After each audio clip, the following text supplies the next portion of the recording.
Silence.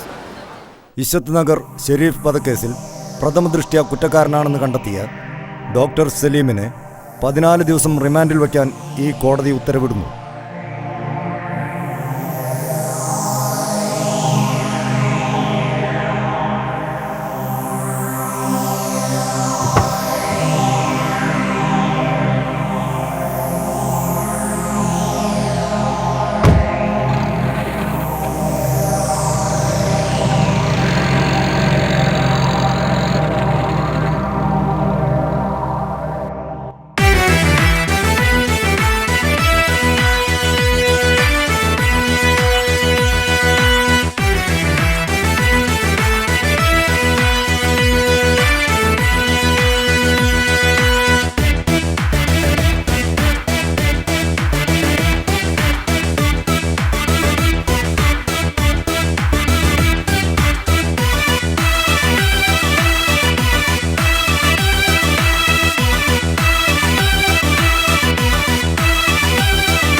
ഈ അനുമോദന യോഗം ഉദ്ഘാടനം ചെയ്യുന്നതിനായി ബഹുമാനപ്പെട്ട retired head master Shri Hamsa മാസ്റ്ററെ ക്ഷണിച്ചുകൊള്ളുന്നു.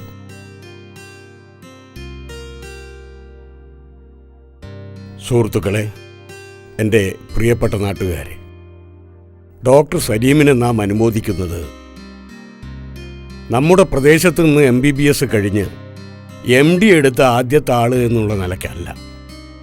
പഠനവും പ്രാക്ടീസും കഴിഞ്ഞ് സാധാരണ നാം കാണാറുള്ളത് പോലെ നഗരങ്ങളിൽ ചേക്കേറാൻ നിൽക്കാതെ സ്വന്തം നാട്ടുകാരെ സേവിക്കാൻ സന്നദ്ധനായ നമ്മുടെ ഈ പ്രദേശത്ത് തന്നെ ഒരു ക്ലിനിക്ക് തുടങ്ങാൻ തയ്യാറായ ഈ നാടിൻ്റെ ഡോക്ടർ എന്ന നിലയ്ക്കാണ്.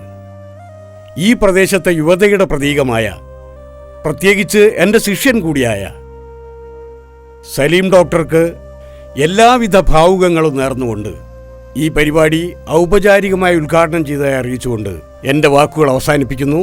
നന്ദി, നമസ്കാരം.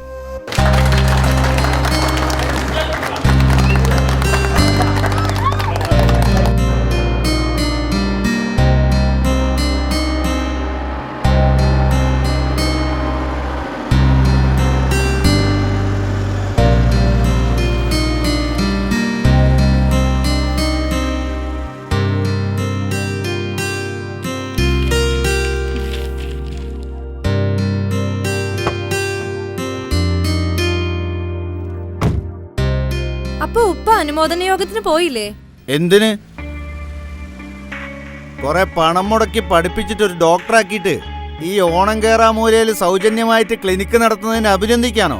എനിക്ക് വേറെ പണിയുണ്ട്. നാട് നന്നാക്കലല്ല എന്റെ പണി.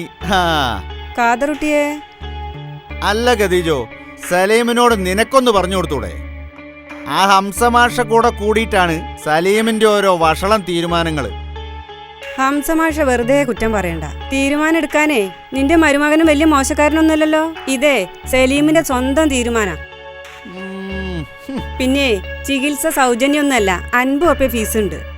ഒരു ദിവസം 10-20 രോഗികൾ വന്നാ അത് മതിയെന്നാ ഓൻ പറയണേ. അങ്ങനെ 50 ഉറുപ്പ്യം കൊണ്ട് 10-20 ആള് വന്നാല് യാതൊരു ഉളുപ്പുമില്ലാതെ കേറി വരുന്ന ഫുട്ബോൾ മേള, ഗാനമേള, ഓണപ്പരിപാടി, പെരുന്നാൾ പ്രോഗ്രാം, പിന്നെ യത്തീംഖാനക്കാര്, പള്ളി കമ്മിറ്റിക്കാര്, പൂര കമ്മിറ്റിക്കാര്, ഇവർക്കൊക്കെ സംഭാവന കൊടുക്കാൻ തികയൂലല്ലോ. അതുകൊണ്ടാ ഞാൻ പറഞ്ഞത് ടൗണിൽ ഏതെങ്കിലും ഒരു നല്ല ഡോക്ടറുടെ കൂടെ നിൽക്കാൻ. അല്ലെങ്കിൽ അവിടെ നല്ലൊരു ക്ലിനിക്ക് തുടങ്ങട്ടെ. പൈസ വേണമെങ്കിൽ ഞാൻ തന്ന് സഹായിക്കാം. അല്ലാതെ വല്ലവന്റെയും വർത്താനം കേട്ടിട്ടേ നാട് നന്നാക്കാൻ ഇറങ്ങിയിട്ട് ഒരു കാര്യമില്ല. ആദ്യം സ്വന്തം ഭാര്യനെയും മക്കളെയും നോക്കാനാ പടച്ചോൻ പറഞ്ഞേ, അല്ലാതെ നാട് നന്നാക്കാനല്ല. അതിനാരാ എന്നെ ഇവിടെ നോക്കാത്തത്? എന്നെ മോനെ സലീംക്ക പൊന്നു പോലെ നോക്കുന്നുണ്ട്. ഞാനും കൂടെ പറഞ്ഞിട്ടാ സലീംക്ക ഇവിടെ തന്നെ ക്ലിനിക്ക് തുടങ്ങാൻ തീരുമാനിച്ചത്. അത് ശരി. അപ്പൊ എന്റെ മോൾ ഒറ്റയ്ക്ക് തീരുമാനം എടുക്കാനൊക്കെ ആയി. ഇനി ബാപ്പാന്റെ ആവശ്യമില്ലല്ലോ. നിങ്ങളായി, നിങ്ങളെ പാടായി. ഞാൻ വരുന്നില്ല ഒന്നിനും. എന്നെ വിളിക്കും വേണ്ട. ഈ ഒരു ഗ്ലാസ് വെള്ളം കുടിച്ചിട്ട് പോയിക്കോ. വേണ്ട പെങ്ങളെ, ഇവിടെ കേറി വരുമ്പോ ഒരു ഗ്ലാസ് വെള്ളം ഇയ്യ് തന്നിട്ടില്ലെങ്കിലും എനിക്ക് കിട്ടാൻ വേണ്ടിട്ടാ എന്റെ മോള് ജസീലാനെ അന്റെ മോൻ സലീമിനെ കൊണ്ട് കല്യാണം കഴിപ്പിച്ചത്.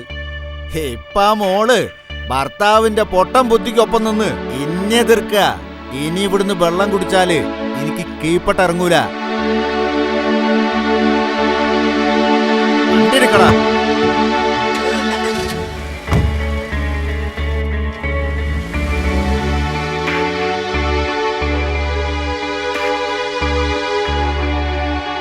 അതൊന്നും കാര്യാക്കണ്ട മോളെ.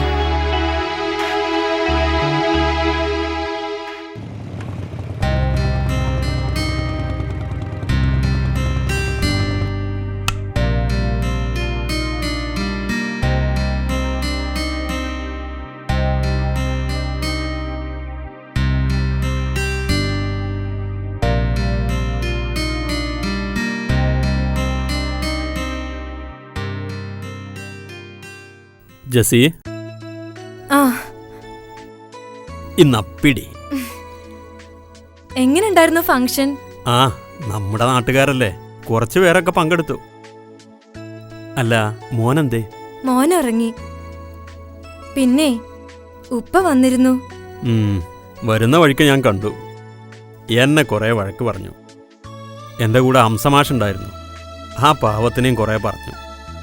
അയാളൊരു പാവം മനുഷ്യനായതുകൊണ്ട് എല്ലാം കേട്ടു നിന്നു. മറ്റു വല്ലവരും ആയിരുന്നെങ്കിൽ കാണായിരുന്നു. ഇവിടെ ക്ലിനിക്ക് തുടങ്ങുന്നത് ഉപ്പാക്ക് തീരെ ഇഷ്ടപ്പെട്ടിട്ടില്ല. ഉം. നല്ല ചൂടിലാ പോയത്. അത് സാരമില്ല. സ്വന്തം മോളോടും പെങ്ങളോടും അല്ലേ, അതിന് അദ്ദേഹത്തിന് അവകാശമുണ്ടല്ലോ. ഉം. സലീംക്ക് കുറെ വഴക്ക് പറഞ്ഞോ? ആ, ഞാൻ പൊന്നുപോലെ വളർത്തി വലുതാക്കിയ മോൾക്ക് പൊട്ടബുദ്ധി പറഞ്ഞു കൊടുത്ത് വഴി തെറ്റിക്കരുത് എന്ന് പറഞ്ഞു.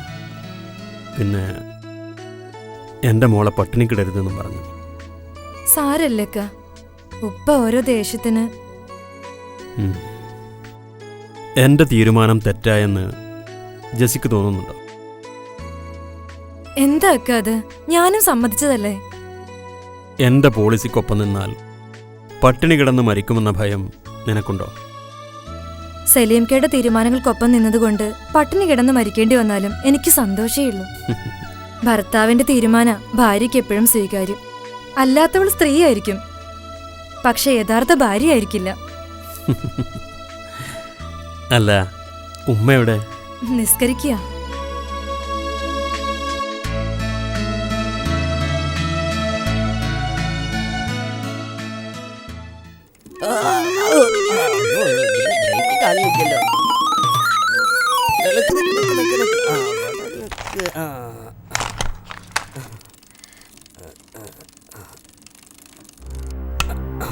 പടച്ചോനെ, നരിക്കൂട്ടിലേക്കാണ് പോണത്.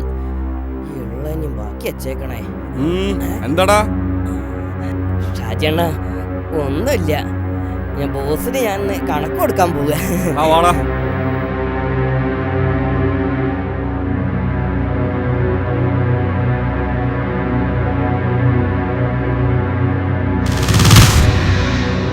മുതലാളി, ബോസ്,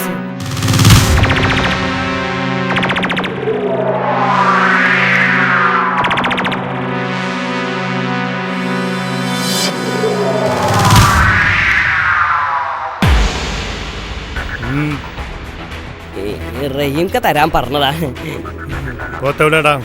പോത്ത് മാർക്കറ്റില്. എന്താ? അല്ല, പോത്തക്ക അല്ല, റഹീംക്ക മാർക്കറ്റില് പൈസ വിൽക്കാൻ പോയതാ.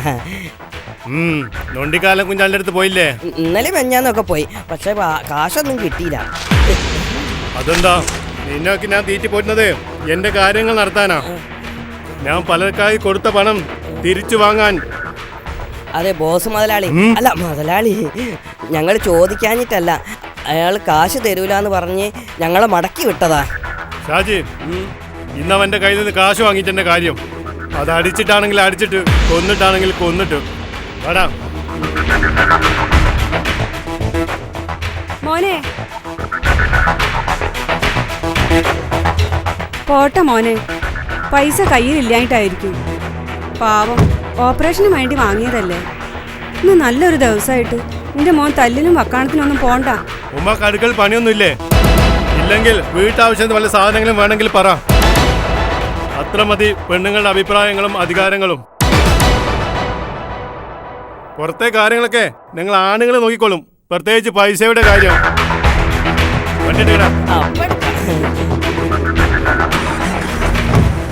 വന്ന് വണ്ടി കയറടാ.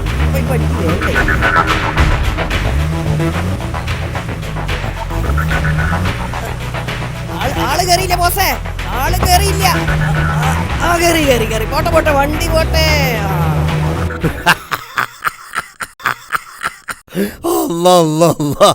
വല്ലാത്തൊരു ജാതി തമാശ. അല്ല മനുഷ്യ, നിങ്ങൾ ഇങ്ങനെ ചിരിച്ചിരിക്കുക, കടയിലൊന്നും പോണില്ലേ? പിന്നെ എന്റെ ബാപ്പ സീതൻ തന്ന കടയല്ല അത്, ഏസിട്ടിരിക്കാനേ. നിന്റെ പാപ്പാന്റെ മേത്ത് കിട്ടോളി. ഇന്നലെ മിഞ്ഞാ നിങ്ങൾ പോയിണാ? ഇന്നും കൂടി പോവാതിരുന്നാലേ ആ കടയിലെ പണി കണ്ടു പോവും. കടയിൽ പോയില്ലെങ്കിലേ ആ പണിയെ പോകുള്ളൂ പാത്തോ. പോയാലേ എന്റെ തല അങ്ങോട്ട് പോകും. തലേ എന്റെ റബ്ബേ.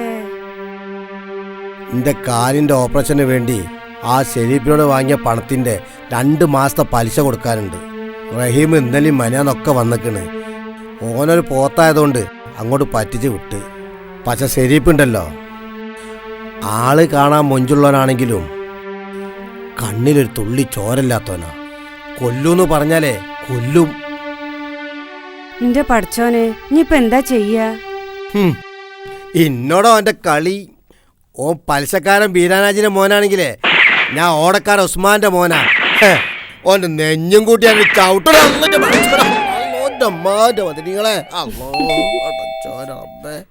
ഇന്നത് പിടിച്ചെടിപ്പിക്കാതെ എങ്ങോട്ടാ പോണ് പാത്തുവ?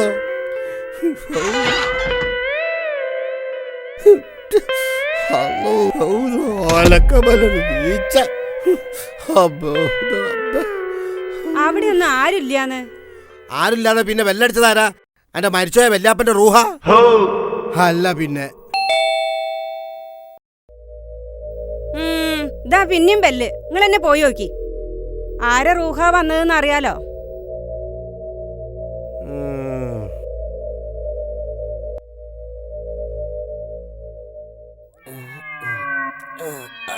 പോയോ?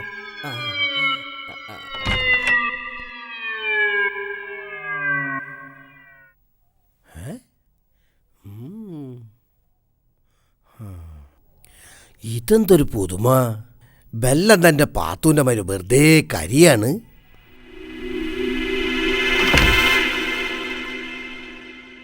അല്ല ഇപ്പൊ ജിന്നായിരിക്കോ? ജിന്നല്ല, ജിന്നിന്റെ ബാപ്പ വന്നാലും കുഞ്ഞാലിക്ക് പുല്ലാണ്. പാത്തു പാത്തു എടി പാത്തു, എന്താ മനസ്സാ? അങ്ങോട്ട് നോക്ക്.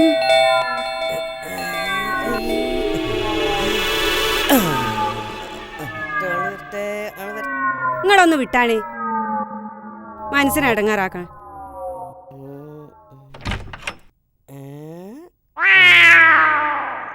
ആരാ കുട്ടിയാ? കുട്ടിയെ അംഗനവാടി ഇതല്ല, അപ്പുറത്താ. മനസ്സാ ഇങ്ങോട്ട് പേരിന്ന് മനസ്സാ. ഇവൻ നമ്മളെ പോത്രഹിമിന്റെ കിളിയല്ലേ? എന്താണ് എനിക്ക് ഇവിടെ കാര്യം? പൈസ തരാൻ പറഞ്ഞു ബോസ്. ഏത് ബോസ്? പോത്രഹിമോ? ഒരു സെക്കൻഡ്. നാളെ നറുക്കെടുക്കണം 40 ലക്ഷത്തിന് ലോട്ടറി ടിക്കറ്റാ. പ്രൈസ് അടിക്കട്ടെ, പൈസ തരാന്നേ. അതെ, എന്നെ ഇങ്ങോട്ട് അയച്ചതേ റഹീംക്കല്ല, മുതലാളിയാ. മുതലാളി എരപ്പാളിയോ? ഏതെരപ്പാളി? എന്നാലേ ആ എരപ്പാളിനോട് പറയും റമദാൻ മാസം 27 രാവിലെ ഇങ്ങോട്ട് വരാൻ. ഇന്റെ സക്കാത്തും വാങ്ങി പോകാന്ന്. തൽക്കാലേ ഇത് അവിടെ കൊടുക്ക്. എന്റെ മോലാളിനെ പറ്റിച്ച് എന്താ പറഞ്ഞേ? എന്റെ പൊന്നു സാജണ്ണ, ഒന്നും ചെയ്യരുത്, ഒന്നും ചെയ്യരുത്.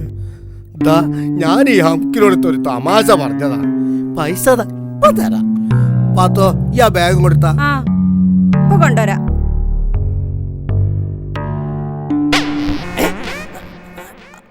അതവിടെ പിടി പിടി അണ്ണാ.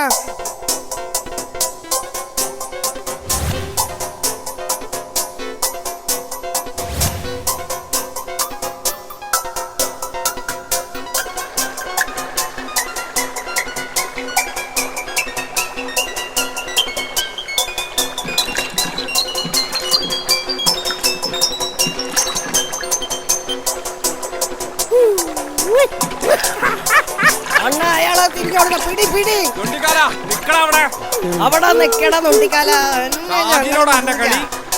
അവിടെ നിക്കട. ഞങ്ങൾ ഓടിക്കല്ലേ.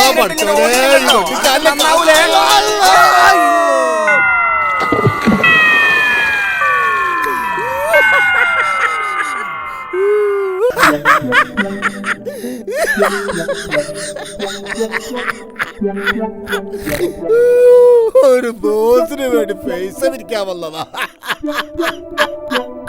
ഏത് ബോസ്? ഒന്ന് പോത്ത് റഹീമ്, മറ്റൊന്ന് കാളചെരിപ്പ്.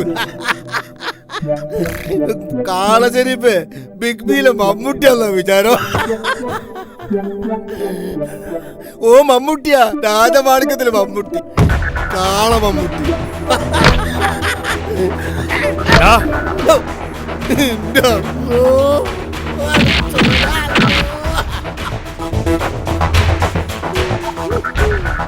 അധികം കളിക്കല്ലേ, കാശ് തന്നിട്ടെങ്കിൽ അത് തിരിച്ചു വാങ്ങാനും ഷെരീഫിന് അറിയാം.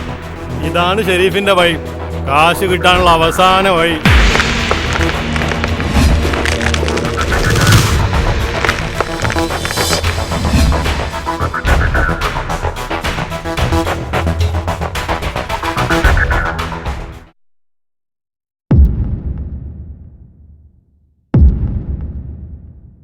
Girl, you're the bomb, you're the loving machine.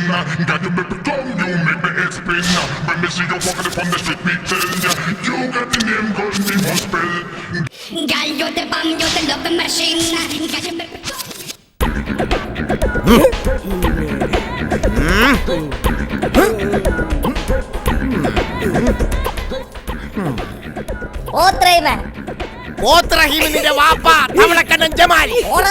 അല്ല അണ്ണ, അണ്ണൻ എന്താ എല്ലാരും പോത്തേ പോത്തേന്ന് വിളിക്കുന്നത്?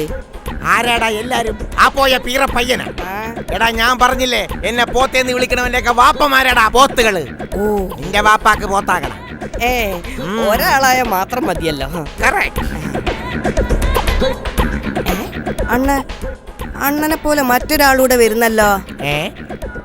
അതാരി? ഓ, അത് നമ്മുടെ കുഞ്ഞിക്കോയല്ലേ?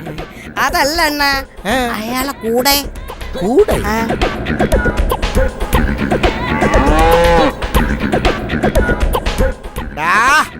ആശാനിട്ട് വെക്കല്ലേ, ഞാൻ വെടക്കായാലേ മഹാവെടക്കട.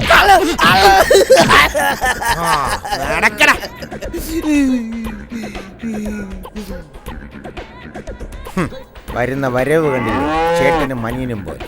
എന്തൊക്കെ റഹീമേ? കുഞ്ഞിക്കോയക്ക അതിന് വല്ലതും തിന്നാൻ കൊടുക്കണം. കടലപ്പിണ്ണാക്കും കാലിത്തീറ്റയും നിങ്ങളെ തന്നെ നിന്ന് വീർത്ത കൊണ്ടല്ലേ അതിങ്ങനെ കിടന്ന് കരയണത്. ചിരിക്കടാ. അനക്ക് തെറ്റി റഹീമേ. ഇത് കരഞ്ഞതല്ല, അന്നെ കണ്ടപ്പോ സ്വന്തക്കാരനെ കണ്ട സന്തോഷത്തിലേ സലാം പറഞ്ഞതാ.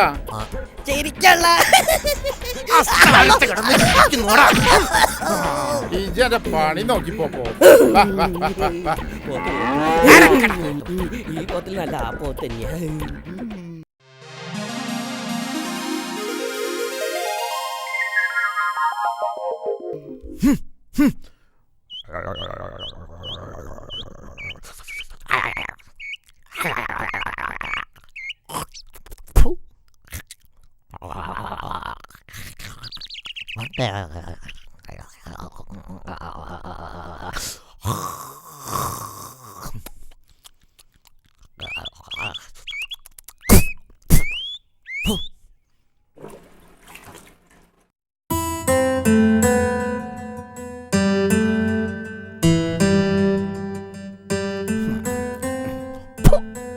റംല, ഒരു ചായ.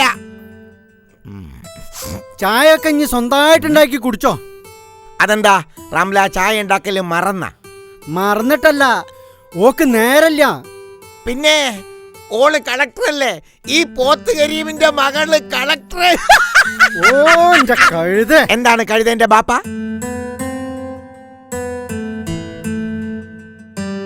റംല അന്നു മുതൽ സലീം ഡോക്ടർ ആസ്പത്രിയിൽ പോവാ. ആശുപത്രിയില? ആശുപത്രി പോകാൻ നിനക്കെന്നതാടി അസുഖം? ഓ, അന്നെപ്പോലെ നാട്ടുകാരെ തല്ലും കൊണ്ട് മുറിമിൽ മരുന്ന് ചേട്ടാനല്ല എന്റെ മോൾ ആസ്പത്രിയിൽ പോണേ. അന്തസ്സായിട്ട് ജോലി എടുക്കാനാ. ജോലി എടുക്കാൻ? അതിന് നീ എന്നു മുതലാടി ഡോക്ടർ ആയത്? ഓ, ഈ കാക്ക ഒരു ബുദ്ധൂസാണ്. ബുദ്ധൂസ് നിന്റെ ബാപ്പ അല്ല എന്റെ ബാപ്പ. ഓ, എന്റെ പോത്തെ. ഈ ആശുപത്രിയിലും ക്ലിനിക്കിലും ജോലി ചെയ്യുന്ന എല്ലാരും ഡോക്ടർമാരല്ല കാക്ക. ഓ, പിന്നെ ടീച്ചർമാരുണ്ടാവും. കുന്തോ. അല്ല മോളെ, ഒരു കാര്യം ചോദിക്കാൻ മറന്ന്. മോക്ക് മാസം എത്ര ഉറുപ്പ്യ ശമ്പളം ഉണ്ടാവും? 5000 രൂപ. ഓ, വെറും 5000 ഉറുപ്പ്യ? കോളേജിലൊന്നും പോവാത്ത ആ ജാനയ്ക്ക് കിട്ടുണ്ടല്ലോ 8000 ഉറുപ്പ്യ. എന്റെ മോള് ഇത്രയൊക്കെ പഠിച്ച് വെറുതെ ആയോ? ഓ, എന്റെ ഉപ്പ ജാനകിയടുത്ത് ഗവൺമെന്റ് എംപ്ലോയിയാ. ഇത് പ്രൈവറ്റ് അല്ലേ? നാണക്കും ഗവൺമെന്റ് ആയിക്കൂടെ? എന്തിനാ വെറുതെ പ്രൈവറ്റ്? ഓ പറഞ്ഞ തന്നെ. ഓ, ഇങ്ങനൊരു ഉപ്പയും കാക്കയും. ആ ഉപ്പ, നാളെ മുതൽ പത്രം ഇടണം. വാർത്തകളൊക്കെ ഞാൻ വായിച്ചുതരാം. അങ്ങനെയെങ്കിലും കുറച്ച് കാര്യങ്ങളൊക്കെ അറിയാലോ. സിനിമ അറിയാനോ? അതിന് പോസ്റ്റർ നോക്കിയാ പോരെ? ലോകത്ത് നടക്കുന്ന സംഭവങ്ങളൊക്കെ അറിയാൻ. അതൊക്കെ എനിക്കറിയാം. എന്നാ പറയ് എന്തൊക്കെയാ നടക്കണേ? അതെ പൊരയെന്ന് പറയാൻ കൊള്ളൂല, പ്രത്യേകിച്ചും റംലയുടെ ഉള്ളപ്പോ. ഓ നല്ലൊരു മാഗസിൻ വരുത്തിയായിരുന്നു. ആ പൊട്ട സിദ്ധന്റെ വാക്കും കേട്ട് അത് നിർത്തി. അത് മോളെ ഷെയ്ഖുന പറഞ്ഞു, കണ്ണ് കണ്ട പുസ്തകങ്ങളൊന്നും പെരേക്ക് കയറ്റരുത്, ഞാൻ നല്ല CD തരാന്ന്. ഷെയ്ഖുനാന്റെ CD ഇജ്ജും കണ്ടതല്ലേ? കണ്ടു കണ്ടു. എത്ര ആൾക്കാരാ ഷെയ്ഖുനാന്റെ ചികിത്സ കൊണ്ട് ദീനം മാറിയ കഥ പറയുന്നത്.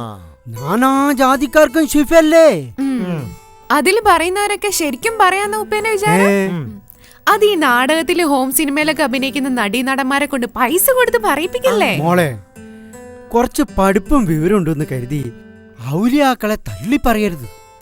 ഷെയ്ഖുനാന്റെ കറാമത്തോണ്ട് എത്ര മനുഷ്യന്മാരെ സുഖപ്പെടുത്തിക്കണ്. പിന്നെ അയാളുടെ സ്വന്തം ഭാര്യ 2 കൊല്ലായിട്ട് ക്യാൻസർ പിടിച്ചു കിടക്കുക. ആദ്യം അയാളോട് അത് ഭേദാക്കാൻ പറ. അക്കാര്യം ഞാൻ ഷെയ്ഖുനാനോട് പറഞ്ഞതാ. അവനാൻ ചെയ്യണ ചികിത്സ അവനാന്റെ കുടുംബത്തിൽ ഫലിക്കൂല എന്നാ ഷെയ്ഖുന പറയണത്. അത് ശരിയാ, അത് ഫലിക്കൂല. ഫലിക്കൂല. നിങ്ങളോട് രണ്ടാളോടും തർക്കിക്കാൻ ഞാനില്ല, ഞാൻ പോവാ. ആ പിന്നെ ചായ അവില അവിടെ എടുത്തു വെച്ചിന്, വേണേ എടുത്ത് കഴിച്ചോളൂ. ഒന്നും ആവില്ല.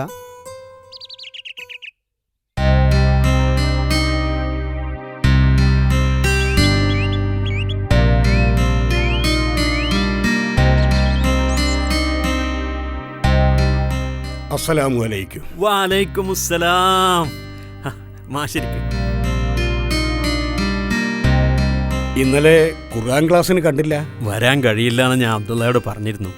വീട്ടിൽ കുറച്ച് പണികളൊക്കെ ഉണ്ടായിരുന്നു. പിന്നെ അവിടെ ഉണ്ടായിരുന്ന പുസ്തകങ്ങളൊക്കെ ഇങ്ങോട്ട് മാറ്റി. അത് നന്നായി, ഇവിടെ വരുന്നവർക്കൊരു കൂട്ടായല്ലോ. ശരിക്കും രോഗം വരുമ്പോഴാണ് ഈശ്വരവിശ്വാസികൾ നിരീശ്വരവാദികളും നിരീശ്വരവാദികൾ അന്ധവിശ്വാസികളും ആവുന്നത്.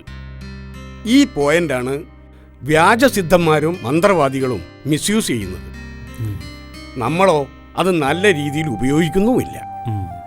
ചില ക്രിസ്ത്യൻ ഹോസ്പിറ്റലുകളിലൊക്കെ കണ്ടിട്ടില്ലേ ഈ ബൈബിൾ വചനങ്ങളൊക്കെ എഴുതി വച്ചിട്ടുള്ളത്? അങ്ങനെയൊന്നും വേണ്ട. നല്ല മാഗസിനുകളും പുസ്തകങ്ങളും ഒക്കെ അറേഞ്ച് ചെയ്യാമല്ലോ. ഇൻഷാ അല്ലാഹ്. അനാവശ്യ മരുന്നുകളും കുത്തിവയ്പ്പുകളും ഒഴിവാക്കി അത്യാവശ്യ മരുന്നുകളും നല്ല ഉപദേശങ്ങളും നൽകി ചികിത്സിക്കാമല്ലോ. ബാക്കിയൊക്കെ പടച്ചോനല്ലേ തീരുമാനിക്കുന്നത്. അല്ലാമ ഇക്ബാലിന്റെ കവിതയിൽ പറഞ്ഞതുപോലെ ദീനിന്റെ ശക്തി മൗലവിയല്ല, വിജ്ഞാനിയാണ്. അതിന് നിങ്ങളെപ്പോലെ അറിവും ആരോഗ്യമുള്ള ആളുകളാണ് രംഗത്ത് വരേണ്ടത്. ഞാൻ വൈകിയോ സാർ? ഇല്ല, ഞങ്ങൾ കുറച്ച് നേരത്തെ പോന്നു. പിന്നെ കുറച്ച് നല്ല പുസ്തകങ്ങളൊക്കെ അവിടെ വെച്ചിട്ടുണ്ട്. റംലാക്കും അത് ഉപകരിക്കും. ഇതാണ് റംലയുടെ സീറ്റ്. പിന്നെ ടോക്കൺ സിസ്റ്റമാണ്. ആദ്യം വരുന്നവർ ആദ്യം അകത്ത്.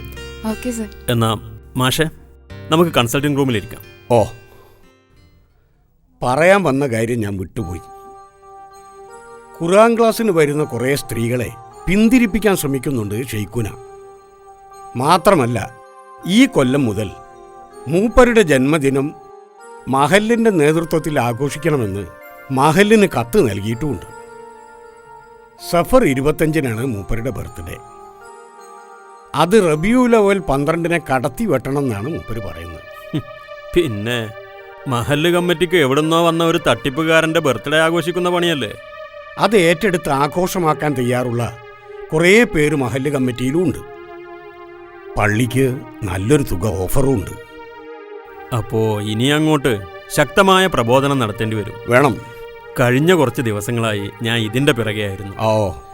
അടുത്ത ആഴ്ച മുതൽ ക്ലാസ്സിന് പരമാവധി ആളുകളെ പങ്കെടുപ്പിക്കണം. മഹല്ല് കമ്മിറ്റിയെ വിലക്ക് വാങ്ങാൻ ഇറങ്ങിത്തിരിച്ച ആ പെരുങ്കള്ളനെക്കുറിച്ച് ജനങ്ങളെ ബോധവാന്മാരാക്കും. പക്ഷേ ജോലിയോടുള്ള പ്രതിബദ്ധത കുറയരുത്. ഇഹലോകവും പരലോകവും ഒന്നിച്ചു കൊണ്ടുപോകുന്നവനാണ് നല്ല മുസ്ലിം. അതുപോലെ കമ്മിറ്റിയിൽ ചർച്ച വന്ന സ്ഥിതിക്ക് നമ്മോടുള്ള എതിർപ്പ് വളരെ ശക്തമായിരിക്കും. നന്മ പ്രചരിപ്പിക്കുമ്പോൾ സ്വന്തം കുടുംബത്തിന്ന് പോലും നിസ്സഹകരണം ഏൽക്കേണ്ടി വരും. ഈമാൻ ചോർന്നു പോകരുത്. എന്നാ പിന്നെ ഞാൻ ഇറങ്ങുന്നു. അസ്സലാമു അലൈക്കും. വലൈക്കും അസ്സലാം.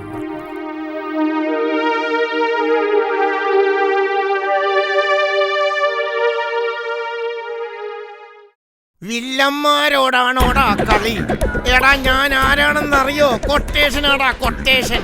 നിന്റെ അടിനാവിലിട്ടൊരു തൊഴി അങ്ങോട്ട് വെച്ച നീ ചൊവ്വേലെത്തും കേട്ടാ. ചൊവ്വേലി കേട്ടാ പുല്ലേ. ഓടാ പോലെ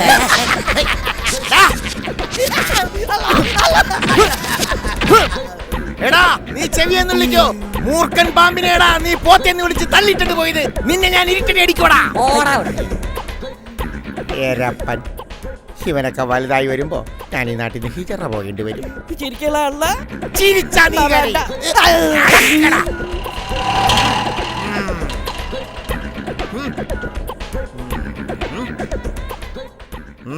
നിക്കുന്നുണ്ടല്ലേ മരക്കൊത്തന് ഇടി ഉണ്ടായിട്ടുണ്ട്.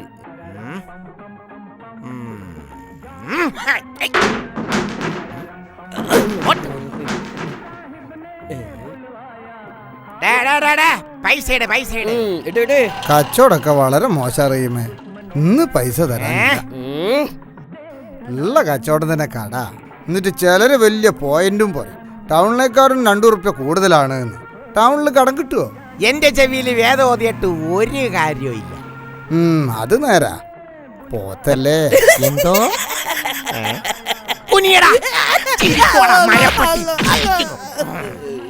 അത് പോട്ടേന്ന്. ഇപ്പൊ ഇയ്യും പോ. നാളെ വാ. ഇത് തന്നെയല്ലേ താൻ ഇന്നലെ മെനഞ്ഞാന്നും പറഞ്ഞത്? ബോസ് എന്നോട് പറഞ്ഞത് എന്താണെന്നറിയാവോ?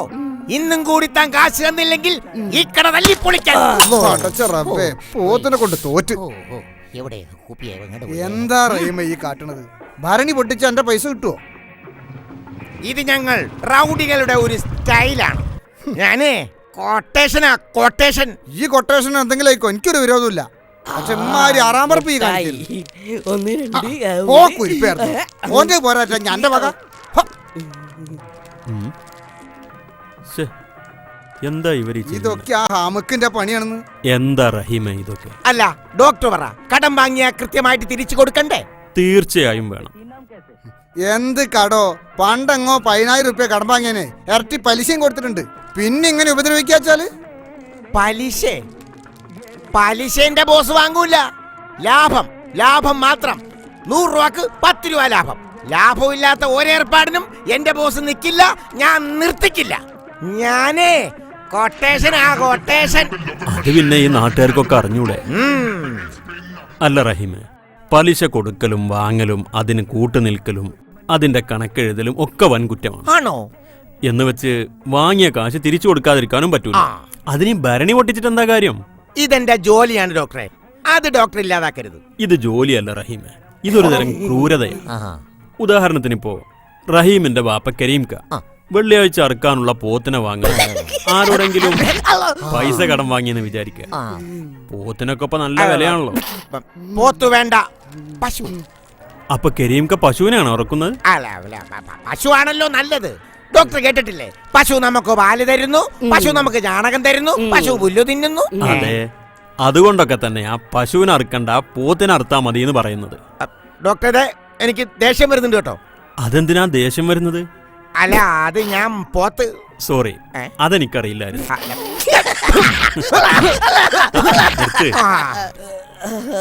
ഞാൻ പറഞ്ഞു വരുന്നത്, ഇപ്പൊ ഈ പോത്തിനൊക്കെ രോഗം വരുന്ന പശുവിനൊക്കെ രോഗം വരുന്ന കാലാണല്ലോ. ആരും ഇറച്ചി വാങ്ങാത്ത സമയത്ത് കടം തന്നയാൾ റഹീമിന്റെ വീട്ടിൽ കയറി ഇതുപോലെ സാധനങ്ങളൊക്കെ തല്ലിപ്പൊട്ടിച്ച റഹീമിന് അത് ഇഷ്ടപ്പെടും? അതില്ല. അതുപോലെ തന്നെയല്ലേ ഇതും? ആണോ? നിന്റെ ബോസില്ലേ ഷെരീഫ്, അവൻ ഇതൊക്കെ പറഞ്ഞാൽ മനസ്സിലാവും. റഹീം പോ, പൈസ ഉണ്ടാവുമ്പോ ആലിക്ക തരും. പിന്നെ ഡോക്ടർ ഇപ്പൊ ഇടപെട്ടത് കൊണ്ട് മാത്രം ഞാൻ പോയാണ്. ഞാനേ കൊട്ടേഷൻ നടക്കണ.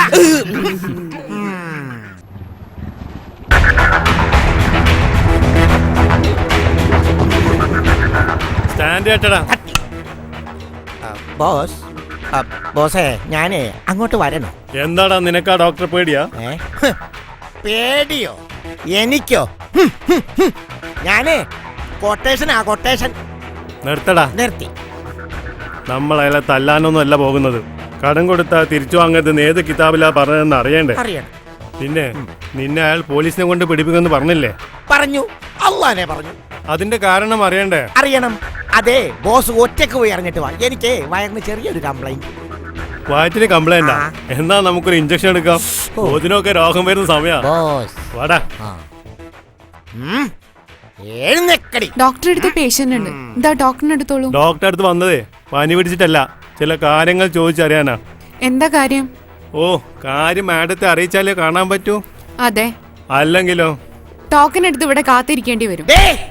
നീ ആരോടാണ് ന്യായം പറയുന്നതെന്നറിയോ? നിങ്ങളോട് 2 പേരോടും. പിന്നെ ഇതൊരു ക്ലിനിക്കാണ്. ഇവിടെ ദയവായി ശബ്ദം കുറച്ച് സംസാരിക്കണം. നിങ്ങൾ ആരാണെന്ന് പറഞ്ഞാ ഞാൻ വേണമെങ്കിൽ ഡോക്ടറോട് പോയി പറയാം. നിനക്കെന്റെ ഈ ബോസിനെ അറിയില്ലല്ലേ? ഞാൻ ഇദ്ദേഹത്തിന്റെ പേരാണ് ചോദിച്ചത്. ഷെരീഫ്, മുഹമ്മദ് ഷെരീഫ് MP. എടേ, നീ വീട്ടിലോട്ട് വാ. നിന്നെ ഞാൻ... ഓ പിന്നെ. പിന്നെയോ? ബഹുമാനമില്ലാത്തവൾ. എന്താണ് മുഖത്തൊരു പുജ്ഞം? പോടാ പോത്തെ. Thank you. അയ്യേ, തൊള്ള ശരിയല്ല. അകത്തുള്ള ആള് പുറത്തേക്ക് ഇറങ്ങിയാൽ നിങ്ങൾക്ക് കയറാം. അതുവരെ അവിടെ ഇരുന്നോളൂ.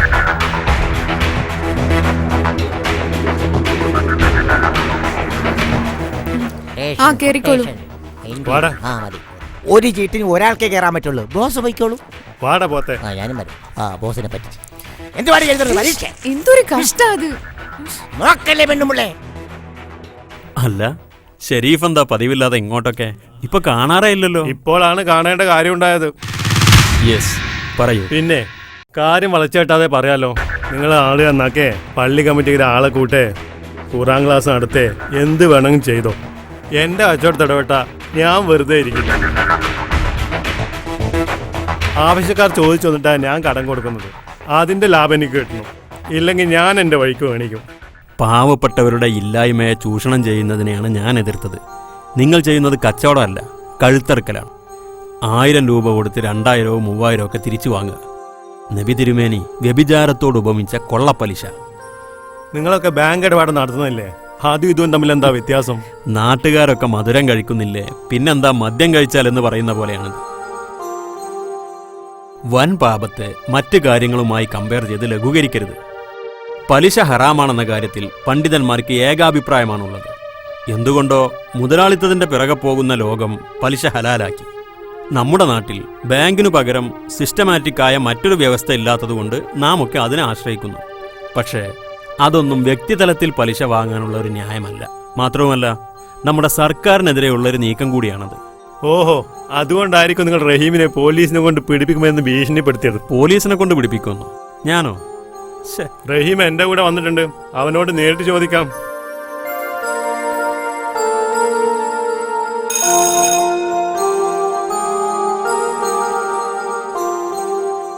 എന്താ സാർ? റഹീമിനെ ഒന്ന് വിളിക്കൂ. അല്ല, ഷെരീഫിന് ഈ പലിശ പരിപാടി ഒന്ന് നിർത്തിക്കൂടെ? നല്ല ബുദ്ധിയും വിദ്യാഭ്യാസവും സമ്പത്തും ഒക്കെയുള്ള ഷെരീഫിന് മറ്റെന്തൊക്കെ നല്ല ബിസിനസ് ചെയ്യാം. അങ്ങനെയൊന്ന് ശ്രമിച്ചൂടെ? ഷെരീഫ് മഹല്ല് കമ്മിറ്റിയിലെ ഒരു എക്സിക്യൂട്ടീവ് മെമ്പർ കൂടിയാണ്. മറക്കണ്ട, സ്വഹാബികളും പണ്ഡിതന്മാരും ഒക്കെ ഇരുന്ന സ്ഥാനാണത്. എന്നെ വിളിച്ചോ? റഹീം വാ. വരാം. അല്ല റഹീമേ, എന്തോ? ഞാൻ നിന്നെ പോലീസിനെ കൊണ്ട് പിടിപ്പിക്കുന്നു പറഞ്ഞു. എടാ പോത്തെ, നീയല്ലേ എന്നോട് പറഞ്ഞത്? അത് പിന്നെ പണം വാങ്ങാതെ വന്നാ ബോസിന് ദേഷ്യം പിടിക്കുമല്ലോ എന്ന് കരുതി പറഞ്ഞതാ. അടിച്ചു നിന്റെ. അത് വിട് ഷെരീഫ്. സർ, പേഷ്യൻസ് ഉണ്ട്. ഓക്കെ. അല്ല റംല, നിന്റെ ആങ്ങളെ വന്നിട്ട് ചായക്കൊന്നും പറഞ്ഞില്ല? ഷെരീഫ്, ചായ ആവാലോ? താങ്ക്സ്. 4 മണിക്ക് മഹൽ മീറ്റിംഗ് ഉണ്ട്. ചായ പിന്നെ ആകാലോ? ഓക്കെ. വാടാ. അല്ല ബോസ്, ചായ കുടിച്ചിട്ട് പോകാം. വാടാ പോത്തെ. ചായ കുടിപ്പിക്കരുത്. ചായക്ക് പറഞ്ഞിട്ടുണ്ട്. അത് നീ എന്നെ കുടിച്ചാ മതി. അല്ല, ചായ കുടിച്ചിട്ട് പോത്തെ. അതെ വന്യ പോത്തെ. അല്ല ബോസേ. എടാ, നിന്റെ പെങ്ങൾ നല്ല പേഴ്സണാലിറ്റി ആണല്ലോ. അവള് പുരയിലേക്ക് വരട്ടെ, അവളുടെ പേഴ്സണാലിറ്റി ഞാൻ മാറ്റി കൊടുക്കും. പോടാ നിന്റെ ബാടായി. നിന്റെ പെങ്ങൾ നിന്നെ പോലെ ഒരു പോത്തല്ല. ബോസ് എന്താണ് ബോസേ, മണ്ണെണ്ണ തീർന്ന? നീ എന്താണ് ഇങ്ങനെ ആയിപ്പോയത്? കണ്ടില്ലേ, വേറെ ഇപ്പോഴും മാറിയിട്ടില്ല.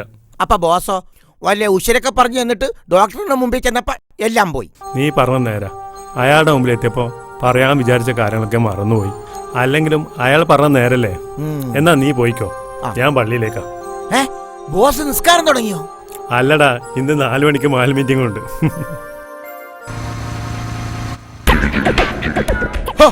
ഞാൻ കരുതി ബോസ് നിസ്കാരമൊക്കെ തുടങ്ങി കൈവിട്ടു പോയെന്ന്. അടുത്തെങ്കിൽ നന്നാവൂല.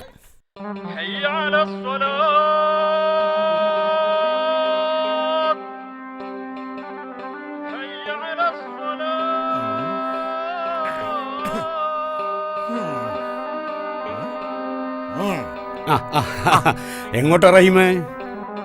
ഓ പ്രത്യേകിച്ചൊന്നുമില്ല, അങ്ങനെ ഇങ്ങനെയൊക്കെ പോകുന്നു. ആളുകളൊക്കെ പള്ളിയിൽ പോകുമ്പോ ബാങ്ക് വിളി കേട്ടിട്ട് നീ എന്താ പള്ളി കയറാതെ പോകുന്നത്?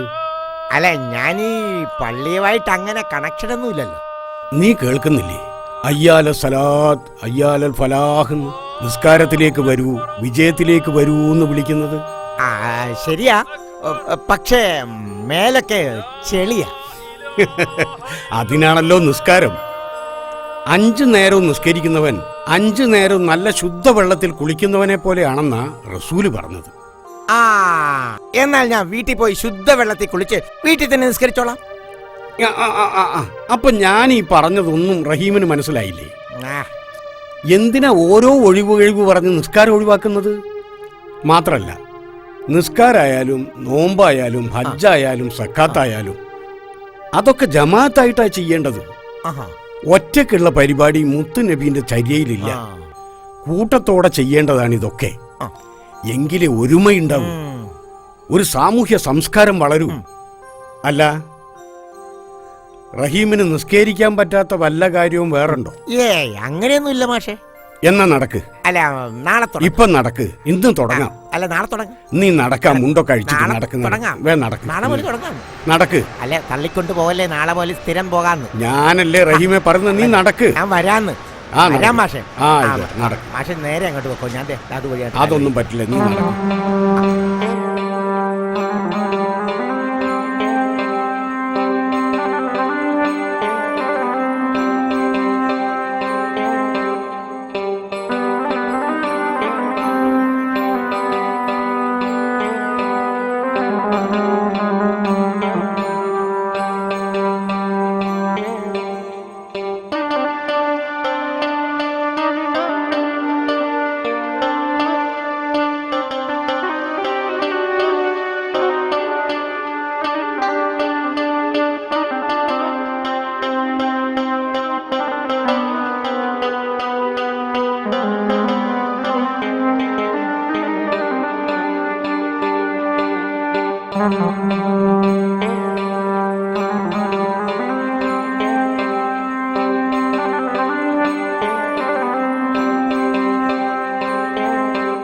റഹീമേ,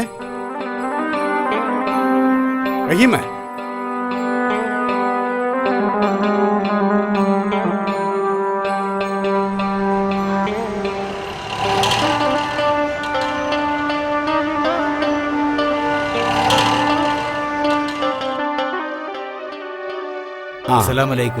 വാലൈക്കും അസ്സലാം.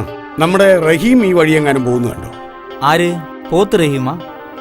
അവനിപ്പോ ഇതിൽ ഓടിപ്പോയല്ലോ. അവൻ അങ്ങനെ വിളിക്കരുത് അൻവർ. അങ്ങനെ പറഞ്ഞാലേ ആളെ മനസ്സിലാവുള്ളൂ. നമ്മളെ നാട്ടിൽ 3 റഹീമാണുള്ളത്. കുരുപ്പ് റഹീം, ഉണക്കൽ റഹീം, പിന്നെ പോത്ത് റഹീം. നിനക്കുണ്ട് നല്ലൊരു പേര്. അത് പോട്ടെ, റഹീമിനെ ഇനി നോക്കിയിട്ട് കാര്യമില്ല, നമുക്ക് നിസ്കരിക്കാം. മുമ്പൊക്കെ മീറ്റിംഗ് വിളിച്ചാലേ പേരിനെങ്കിലും 5-8 ചെറുപ്പക്കാരുണ്ടാവുമായിരുന്നു. ഇപ്പോ ഷെരീഫ് മാത്രായില്ലേ. ഇങ്ങനെ പോയാ ഷെയ്ഖുനാന്റെ നേർച്ച നടത്താൻ യുവാക്കൾ ഉണ്ടാവില്ലല്ലോ. യുവാക്കളൊക്കെ പുത്തമ്പാദികളെ കൂട്ടത്തിലല്ലേ, പിഴച്ച കൂട്ടര്. ഉസ്താദ് അങ്ങനെ പറയരുത്. ഓര് പറയണേലുല്ലേ കാര്യം. എന്ത് കാര്യം അമ്മതേ?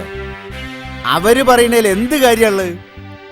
പൊട്ടത്തരം എന്നല്ലാതെ. ഈ നേർച്ചേന്റെ പേരിൽ ഒരാഴ്ചക്കാലം നമ്മളെ നാട്ടിൽ എന്തൊക്കെയാ നടക്കാന്ന് ഇങ്ങക്കറിയോ? നല്ല കച്ചവടം നടക്കൂ. പീപ്പി, ബലൂണ്, ചോളാപ്പൊരി, ഹലുവ, ജിലേബി, പിന്നെ യന്ത്രൂഞ്ഞാല്, സംസാരിക്കുന്ന അമേരിക്കൻ പാവ, മരണക്കിണറ്, അങ്ങനെ അങ്ങനെ അങ്ങനെ. ഓലക്കന്റെ മൂട്.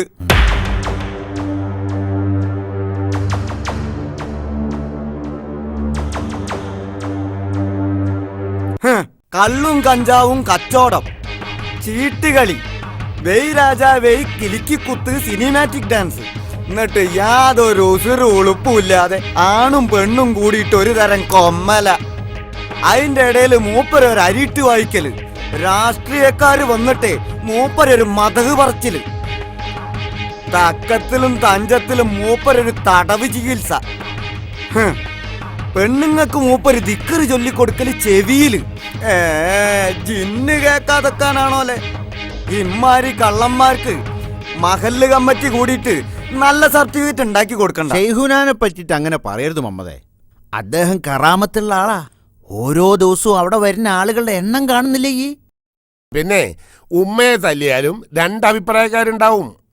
നമ്മൾ ഭൂരിപക്ഷത്തിനൊപ്പം നിൽക്കുക, അതാണ് ജനാധിപത്യം. അത് തന്നെ. അതെ, 151 ആൾക്കാർ കള്ളു കുടിക്കാന്ന് പറഞ്ഞാല് അത് ജനാധിപത്യ പ്രകാരം ഹലാലാണല്ലോ. പക്ഷേ തൽക്കാലങ്ങളെ ഹൈനിന്നക്കാക്കണ്ട. ഹൈനിങ്ങളെ വേറെ ആളെ നോക്കി ഓരോരോ സൈക്കോന്. ഓ മറ്റേ കൂട്ടത്തിലാണ്. ഒരു കാര്യം ഞാൻ പറഞ്ഞുതരാം. ഔലിയാക്കളെ ധിക്കരിക്കണവരൊക്കെ വഴി പഴച്ചോരാ, നരകക്കുണ്ടിലേക്കുള്ളവരാ. അത് ഓർമ്മ വേണം. പോകുന്നൊരു പോട്ടെ, നേർച്ചയായി യോജിക്കാൻ കഴിയാത്ത ഒരു യോഗത്തിന് വന്നിട്ടുമില്ലല്ലോ. ഒരു കാര്യം ഞാൻ പറയാം, മഹലിന്റെ സാമ്പത്തിക ഭദ്രത ഉറപ്പുവരുത്താൻ നേർച്ച കൊണ്ട് കഴിയും. നേർച്ച നടത്തി കൊടുത്ത 2 ലക്ഷം രൂപ പള്ളിക്ക് തരാന്നാ ഷെയ്ഖൂൻ എന്നോട് പറഞ്ഞത്. നേർച്ചന്റെ എല്ലാ ചെലവുകളും ഷെയ്ഖൂനെടുത്തോളും. നമ്മൾ വെറുതെ ആളുകളായിട്ട് നിന്ന് കൊടുത്താ മതി. ഒരാഴ്ച നമ്മുടെ നാട്ടില് ഒരാളും അനക്കും ഒക്കെ ഉണ്ടാവും. എന്തുകൊണ്ടും ഇത് നാടിന് ഗുണകരമാണെന്നാ എനിക്ക് പറയാനുള്ളത്. അതിന് ചെറുപ്പക്കാര് മുന്നിട്ടിറങ്ങണം. ചെറുപ്പക്കാരെ സംഘടിപ്പിക്കാനും ഷെയ്ഖുന നേർച്ച വളരെ ഭംഗിയായി നടത്തുവാനുള്ള ഉത്തരവാദിത്തം നമ്മുടെ പ്രിയപ്പെട്ട ഷെരീഫ് ഏറ്റെടുക്കും. ഷെരീഫിനെ എല്ലാവരും ഹെൽപ്പ് ചെയ്യുക. ഈ തീരുമാനം തക്ബീർ ചൊല്ലി പാസ്സാക്കുക. പാസ്സാക്കാൻ വരട്ടെ. ഈ കാര്യത്തിൽ എന്നെ നിർബന്ധിക്കരുത്. കാരണം എനിക്കിതിനോട് യാതൊരു യോജിപ്പും ഇല്ല. ദിക്റും സലാത്തും ചൊല്ലാണെങ്കിൽ ഓരോരോ വ്യക്തിക്കും അവരവരുടെ വീട്ടിൽ നിന്ന് ചൊല്ലിയാൽ മതിയല്ലോ. ഷെയ്ഖുനാന്റെ ഇല്ലാത്ത കഴിവുകൾ പറഞ്ഞ് ഷെയ്ഖുനാന് നാട്ടുകാരുടെ മുമ്പിൽ വയറ്റടിക്കേണ്ട ആവശ്യം മഹലിനെന്താ? മഹലിന്റെ സാമ്പത്തികമായ ഉയർച്ച നേർച്ച കൊണ്ട് നടക്കും. നേർച്ച കഴിഞ്ഞാലും മാസ പരിസംഖ്യയായി നല്ലൊരു സംഖ്യ ഷെയ്ഖുനാന്റെ കയ്യിൽ നിന്ന് നമുക്ക് വാങ്ങാം. ഇങ്ങനെയൊക്കെ തന്നെയാണ് മഹലിന്റെ കാര്യങ്ങൾ നടക്കുക. അല്ലാതെ എന്താവശ്യം വന്നാലും ഞാൻ 1000, അംസമാഷ് 1000, പിന്നെ ഒരു 3-4 ആൾ 500, ഒരു 5-6 ആള് 100, തീർന്നു. ഇപ്പറഞ്ഞ പോലെ എന്ത് പിരിവിനും സ്ഥിരം തരുന്നവര്, അല്ലാത്തവരാരും നയാ പൈസ തരുന്നില്ല. എന്നാ പിന്നെ പൈസ കിട്ടാൻ ഇങ്ങനൊരു വഴി തെളിഞ്ഞ സമയത്ത് അത് ഉപയോഗപ്പെടുത്തണമെന്നാ എനിക്ക് വീണ്ടും വീണ്ടും പറയാനുള്ളത്. ചെറുപ്പക്കാട് ഇതൊന്നും പറഞ്ഞിട്ട് കാര്യമില്ല. ബാക്കി ഉസ്താദിന്റെ ഖുറാൻ ക്ലാസ്സിന് ഒരു വട്ടം പോയവരാരും ഷെയ്ഖുനാട് നേർച്ച നടത്താൻ കൂടെ നിൽക്കില്ല. അവരെ വിളിക്കണം, ശരിക്ക് ബ്രെയിൻ വാഷ് ചെയ്യണം. ഏതായാലും ഷെരീഫ് ചെറുപ്പക്കാരായിട്ടൊക്കെ ഒന്ന് സംസാരിക്കും, എന്നിട്ടാവാം ബാക്കി കാര്യങ്ങളൊക്കെ. അടുത്ത വെള്ളിയാഴ്ച അസറിന് ശേഷം നമുക്ക് വിശദമായിട്ട് ഒന്നുകൂടി കൂടാം. എന്തേ ഉസ്താദേ? ആയിക്കോട്ടെ. എന്നാ പിന്നെ നമുക്ക് പിരിയാം.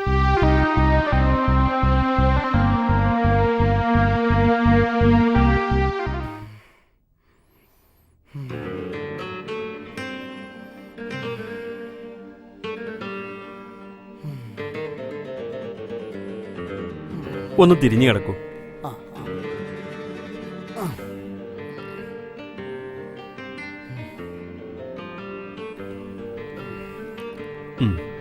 എണീറ്റുള്ളൂ. വാ തുറന്നേ.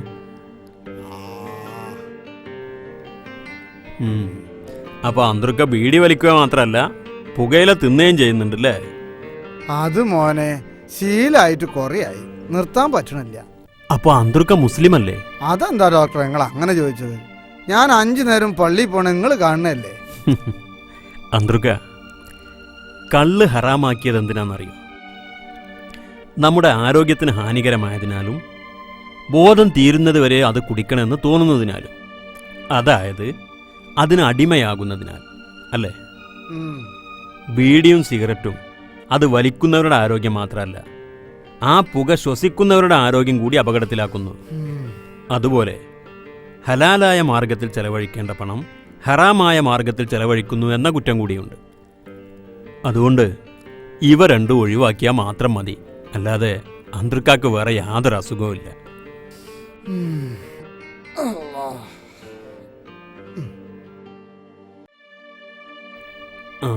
പിന്നെ തുമ്മല് മാറുന്നത് വരെ ഇത് കഴിച്ചോളൂ. ഇത് ദിവസം 2 നേരം കഴിക്കണം. പിന്നെ രാവിലെയും വൈകുന്നേരവും ബ്രഷ് ഉപയോഗിച്ച് പല്ല് തേക്കണം. 2 നേരം വേണോ? വേണം. റസൂലുള്ള പറഞ്ഞത് എന്താണെന്നറിയോ? എൻ്റെ ഉമ്മത്തികൾക്ക് ബുദ്ധിമുട്ടാവില്ലെങ്കിൽ 5 നേരം പല്ല് തേക്കാൻ ഞാൻ കൽപ്പിക്കുമായിരുന്നു എന്ന്. എന്നാ പോയിക്കോളൂ.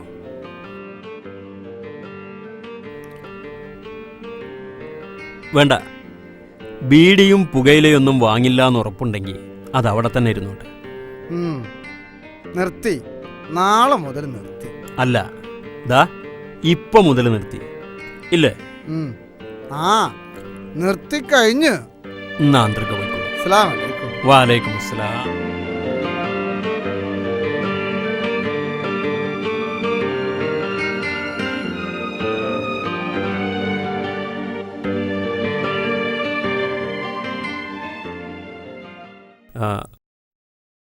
ആർക്കാ അസുഖം? അസുഖം കുട്ടിയുടെ വാപ്പാക്ക്. മോൻ ഉണരുമ്പോഴേക്കും വാപ്പ വീട്ടിൽ നിന്നിറങ്ങും. മോൻ ഇറങ്ങിയിട്ടേ പിന്നെ വാപ്പ വീട്ടിലെത്തൂ. മോന് വാപ്പേനെ ഒന്ന് കാണണമെങ്കിൽ ക്ലിനിക്കിൽ വന്നേ പറ്റുമെന്ന സ്ഥിതിയായി. ആ ടോക്കൺ എടുത്ത് കാത്തു നിന്നു. വാ മോർണിംഗ്, വാ വാട കുട്ട. അങ്ങനെ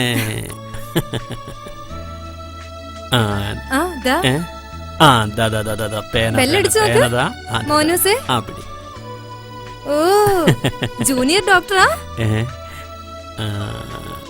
മോനെ ഒന്ന് പരിശോധിക്കട്ടെ. മോനൂസേ,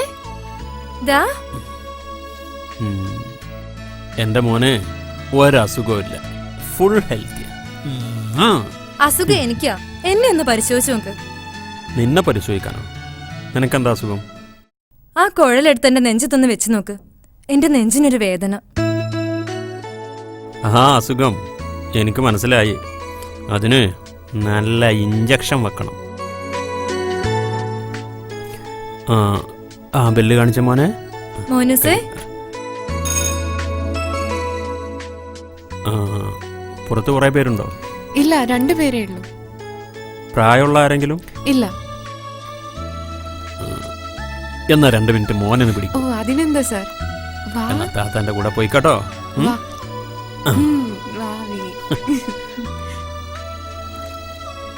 അപ്പോ നിനക്ക് നെഞ്ചിനുള്ളിൽ വേദന അല്ലേ? ഇപ്പൊ മാറ്റിത്തരാ.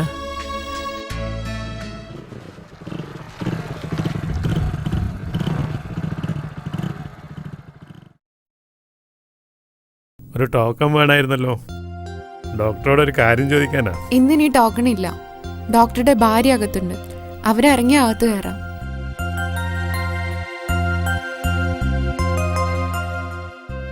അത് ശരി. അപ്പോൾ ഞങ്ങളെപ്പോലെ പാവങ്ങൾക്ക് നിയമം ബാധകമുള്ളൂ. അവരും മറ്റുള്ളവരെ പോലെ തന്നെ ടോക്കൺ എടുത്തിട്ട് അകത്ത് കയറിയത്. ഓഹോ, ഡോക്ടർ അത്രക്ക് പ്രൊഫഷണൽ ആണോ? എന്നാ ഞാനൊരു ടോക്കൺ എടുത്ത് അകത്ത് കയറുന്നുള്ളൂ. 4-5 പേഷ്യൻസ് ഇനിയും ഉണ്ട്. ചുരുങ്ങിയത് 1 മണിക്കൂറെങ്കിലും ആവും. സാരമില്ല, അത്രയും സമയം സംസാരിച്ചിരിക്കാലോ. അതെ, സംസാരം കുറച്ച് അവിടെ ഇരുന്നോളൂ. റംല, ഞങ്ങൾ പോട്ടെ. താത്തനോട് ടാറ്റ പറയ്. ടാറ്റ.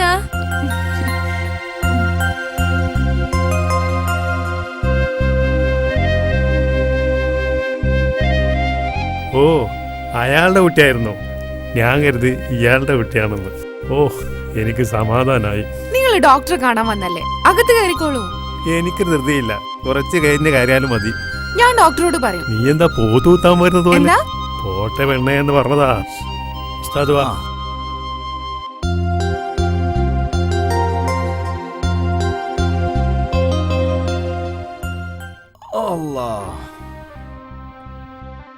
പിന്നെ ഷെയ്ഖുനയുടെ ജന്മദിനം പ്രമാണിച്ച് മഹല്ല് കമ്മിറ്റി ഒരാഴ്ച നീണ്ടു നിൽക്കുന്ന നേർച്ച നടത്താൻ തീരുമാനിച്ചിട്ടുണ്ട്. നടത്തിപ്പിൻ്റെ മുഴുവൻ ഉത്തരവാദിത്വം എന്നെയാണ് ഏൽപ്പിച്ചിട്ടുള്ളത്. അതുകൊണ്ട് നിങ്ങളും നിങ്ങളുടെ കൂട്ടുകാരും ഞങ്ങളുമായി സഹകരിക്കണം. നേർച്ച നമുക്കൊരു മഹാസംഭവമാക്കണം. അതിനു മുമ്പ് ഞാനൊന്ന് ചോദിക്കട്ടെ, എന്തിനാണ് ഈ നേർച്ച? പള്ളിക്ക് പൈസ ഉണ്ടാക്കാൻ. ആണോ ഉസ്താദ്?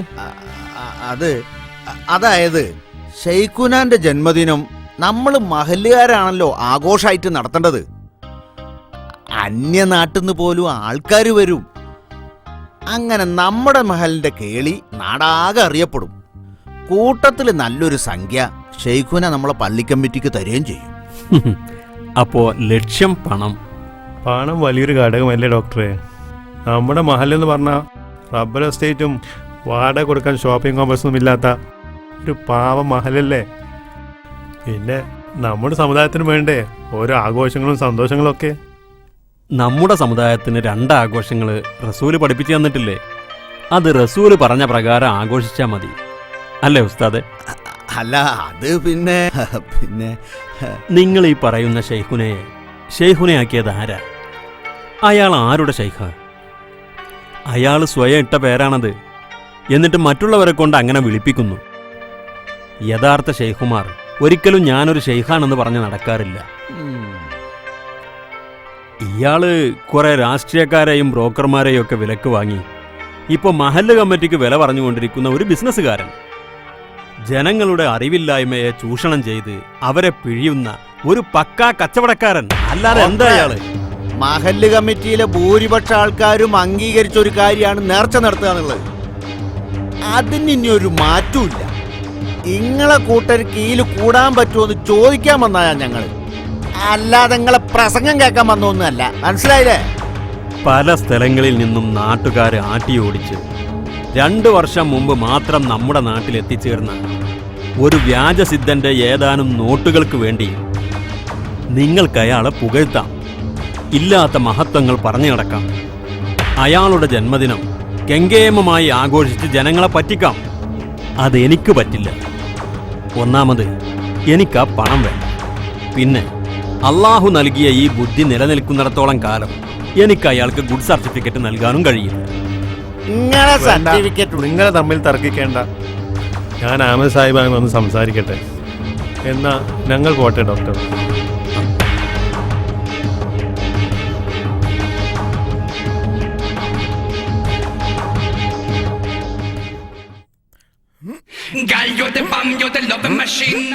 എന്താടാ ഒരു മൈൻഡ് ഇല്ലാത്തത്? ഓടാ പോട്ടെ.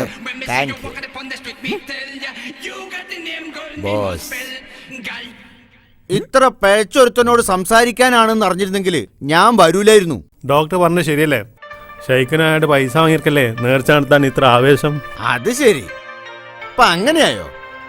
ആ കുരുത്തം കെട്ടോന്റെ വർത്താനം കേട്ട് ഇയും പേച്ച ബൈക്ക് പോവാണെങ്കിലേ പൊയ്ക്കോ. ഞാനില്ല, ഞാനേ ഷെയ്ഖുനാന്റെ ബൈക്കാ. ഉസ്താദേ, ഞാനേ ഷെയ്ഖിന ഷെരീഫിന്റെ ബൈക്കാ. ഏയിലെങ്കിലും പൊയ്ക്കോ. ആവിട്ടോ ബോസ്. അപ്പൊ പേരെടുക്കാൻ പോയോള് ഇരട്ട പറ്റൂന്ന് പറഞ്ഞതുപോലെ ആയി. നേർച്ചക്ക് ആളെ ക്ഷണിക്കാൻ പോയ ഷെരീഫ് എതിർപക്ഷത്തായി. ഞാനൊരു പക്ഷവും കൂടിയിട്ടില്ല. ഷെയ്ഖിനോടെ ചികിത്സക്ക് എനിക്ക് വലിയ മതിപ്പില്ല എന്ന് പറഞ്ഞതേ ഉള്ളൂ.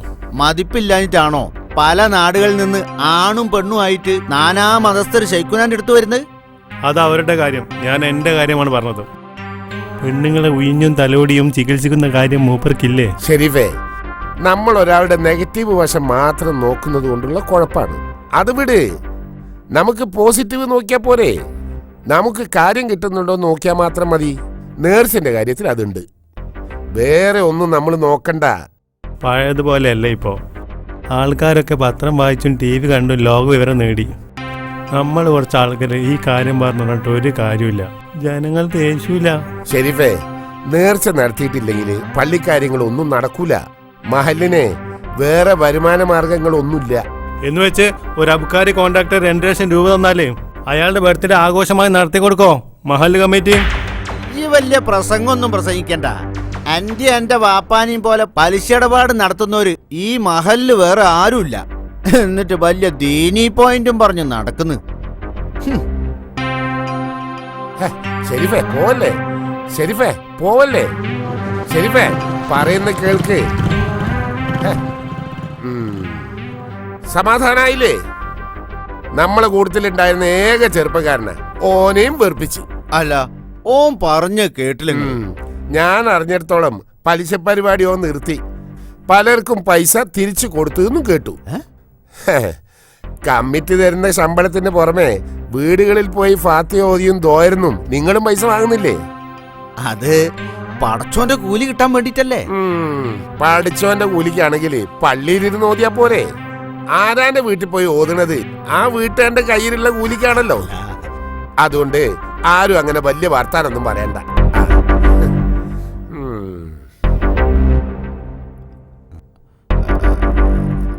അല്ല ഞാനും ഉണ്ടേ.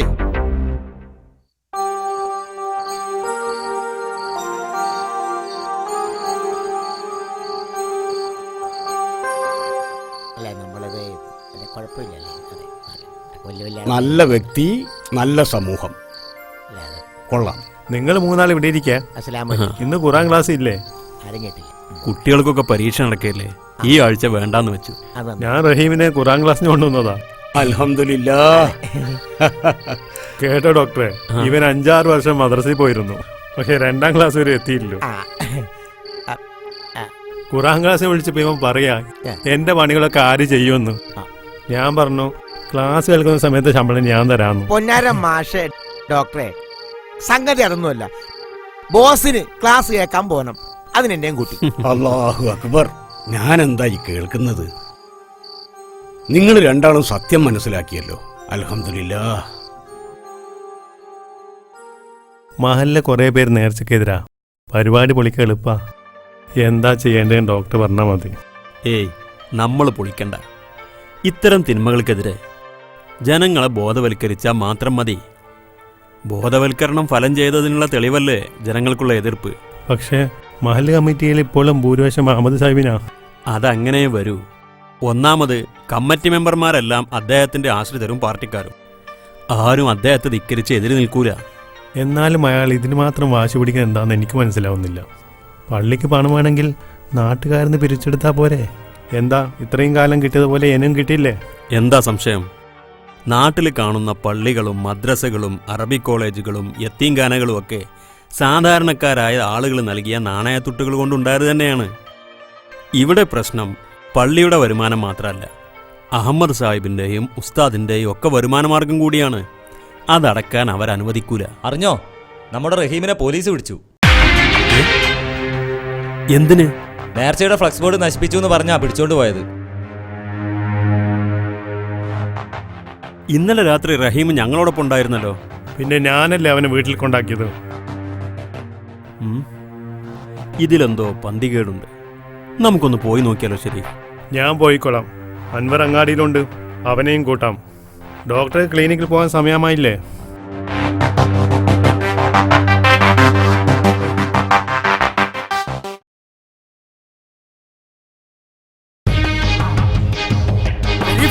നിങ്ങൾ എല്ലാരും കൂടി എന്റെ മോനെ ജയിലിലാക്കില്ലേ?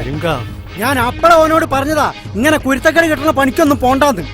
കരീംക, സമാധാനിക്ക്, ഞങ്ങൾ അങ്ങോട്ടാണ് പോകുന്നത്. അയ്യോ, നിങ്ങൾ ആരും ഞങ്ങൾക്ക് വേണ്ടി ബുദ്ധിമുട്ടണ്ട. ഞാൻ അഹമ്മദ് സാഹിബിന്റെ അടുത്തുനിന്നാ വരുന്നത്. സാഹിബ് സ്റ്റേഷനിലേക്ക് വിളിച്ചു പറഞ്ഞോളൂ. നിങ്ങളൊക്കെ ചെയ്തെന്നോടത്തോളം ഉപകാരം തന്നെ മതി. കരീംക, ഇനിയെങ്കിലും മനസ്സിലായിക്കോളെ ഷെയ്ഖുനാന്റെ കറാമത്ത്. റഹീമിന് ജയിലിൽ പോകാനുള്ള യോഗം ഉണ്ടെന്ന് ഷെയ്ഖുന മുമ്പേ പറഞ്ഞതാ, അത് ഫലിച്ചു. കുറച്ച് സഹായ കമ്മിറ്റിക്കാരെ ഇറങ്ങിക്കണ്.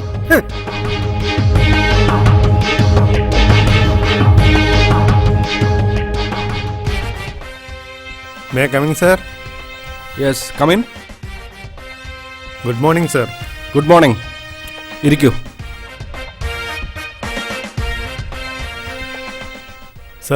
സാർ ഇന്ന് അറസ്റ്റ് ചെയ്ത റഹീമിന്റെ കൂട്ടുകാരനെ ഞാൻ. നിങ്ങളെ കണ്ടിട്ട് വിദ്യാഭ്യാസമുള്ള ഒരാളാണെന്ന് തോന്നുന്നല്ലോ. സാർ, ഇന്നലെ രാത്രി റഹീം എൻ്റെ കൂടെയായിരുന്നു. ഞാനാണ് അവനെ വീട്ടിലാക്കിയത്. ഇതൊരു കള്ളക്കേസാണ് സാർ. നിങ്ങളെ പള്ളി കമ്മിറ്റീന്റെ കംപ്ലൈന്റിന്റെ പുറത്താ റഹീമിനെ അറസ്റ്റ് ചെയ്തത്. പള്ളി കമ്മിറ്റിക്കാർ കള്ളം പറയോ? കമ്മിറ്റിയിൽ ആരാണ് സാർ കംപ്ലൈന്റ് ചെയ്തത്? അതാരോ ആവട്ടെ, നിങ്ങളൊരു കാര്യം ചെയ്, അഹമ്മദ് സാഹിബിനോടൊന്ന് വിളിക്കാൻ പറയും. അദ്ദേഹം ഏറ്റെടുത്ത റഹീമിനെ റിലീസ് ചെയ്യാം.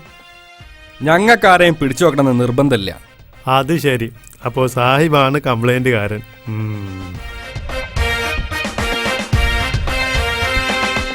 സാർ, അങ്ങനെയാണെങ്കിൽ ആദ്യം നിങ്ങൾ എന്നെയാണ് അറസ്റ്റ് ചെയ്യേണ്ടത്. റഹീമിനെ ഇതിന് പ്രേരിപ്പിച്ചതും അവനെ കൊണ്ട് ചെയ്യിച്ചതും ഞാനാണ്. Hello, police station, SI here. നമസ്കാരം.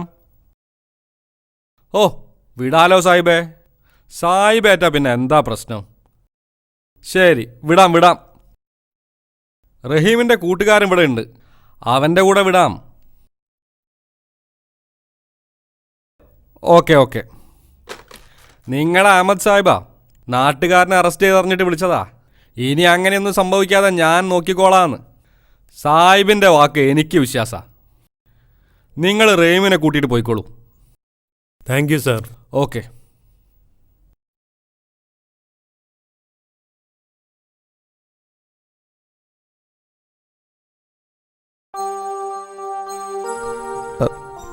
റഹീമേ, കണ്ണു തുടക്കി.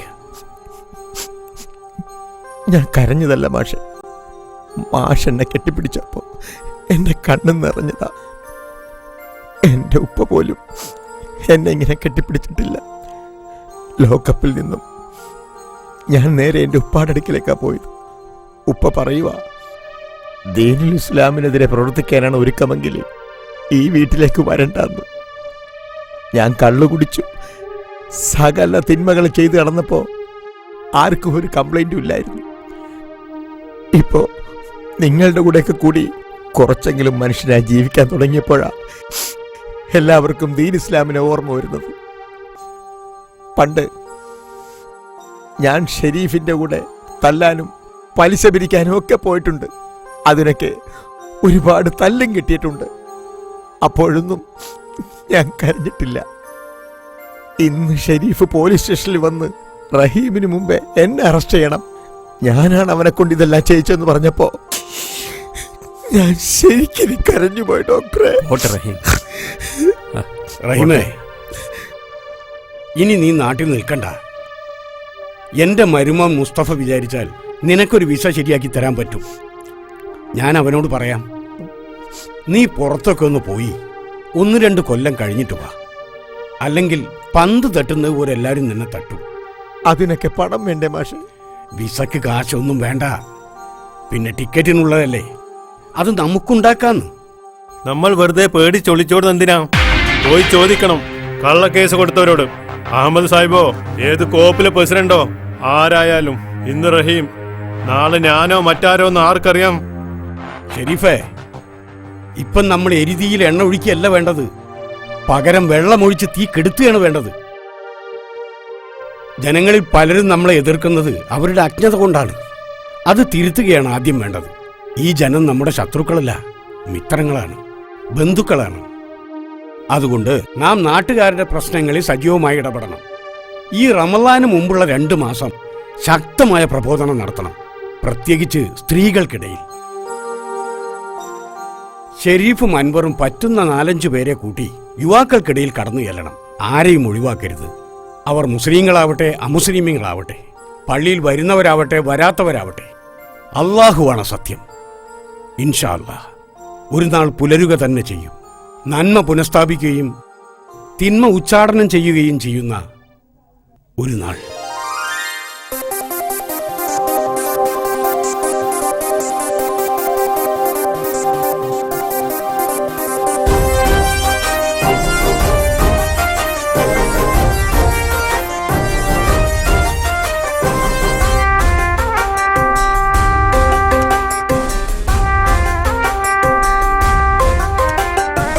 ഒരു നാൾ പുലരും ഒരു നാൾ വിടരും 1000 പുതു സ്വപ്നങ്ങളാൽ ഒന്നായി നിന്നാൽ ഒരുമയിൽ നീങ്ങിയാൽ ഒരു നവലോകം പുലരും. ഇവിടെ ഒരു നവലോകം പുലരും. ഒരു നാൾ പുലരും ഒരു നാൾ വിടരും 1000 പുതു സ്വപ്നങ്ങളാൽ ഒന്നായി നിന്നാൽ ഒരുമയിൽ നീങ്ങിയാൽ ഒരു നവലോകം പുലരും.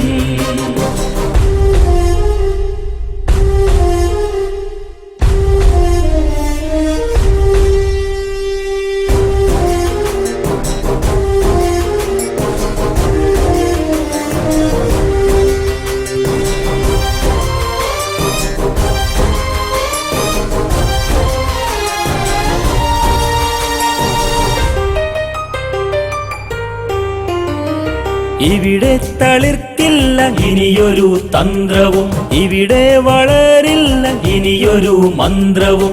ഇവിടെ തളിർക്കില്ല ഇനിയൊരു തന്ത്രവും, ഇവിടെ വളരില്ല ഇനിയൊരു മന്ത്രവും.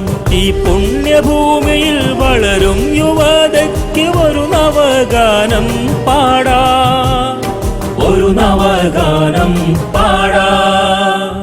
ഒരു നാൾ പുലരും ഒരു നാൾ വിടരും 1000 പുതു സ്വപ്നങ്ങളാൽ ഒന്നായി നിന്നാൽ ഒരു മൈൽ നീങ്ങിയാൽ ഒരു നവലോകം പുലരും. ഇവിടെ ഒരു നവലോകം പുലരും.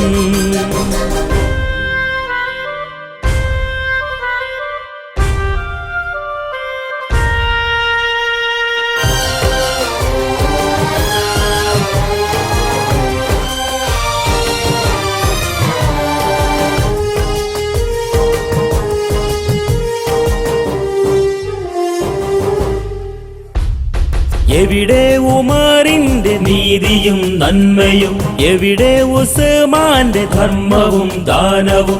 എവിടെ ഉമറിന്റെ നീതിയും നന്മയും, എവിടെ ഉസ്മാന്റെ ധർമ്മവും ദാനവും. ഈ കൊടും കാട്ടിതിൽ വെട്ടം തെളിയിക്കാൻ ഒരു മുല്ലപ്പൂവായി മാറാം, ഒരു മുല്ലപ്പൂവായി മാറാം.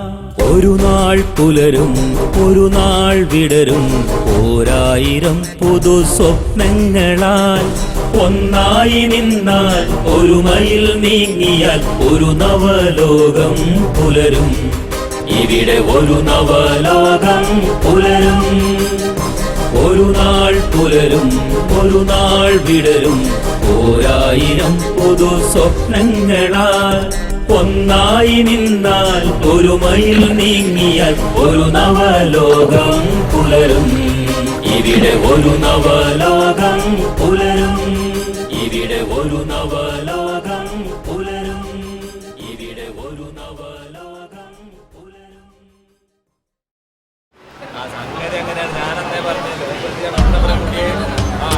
അതാണ് വിഷയം.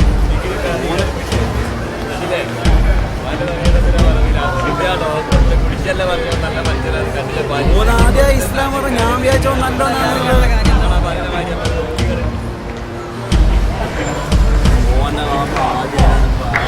എന്താ ഇതെല്ലാം കണക്കല്ലേ, എല്ലാം കണക്കല്ലേ. ഇസ്ലാം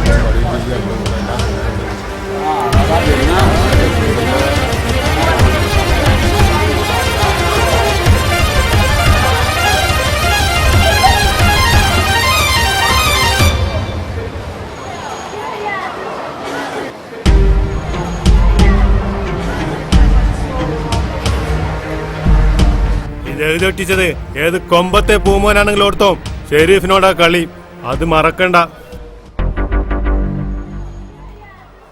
അപ്പൊ നിനക്ക് പോത്തിറയുമെന്റെ പെങ്ങളെയും കൂട്ടി ഉലകം ചിറ്റ, അത് നാട്ടുകാർ അറിഞ്ഞതാ കുറ്റം.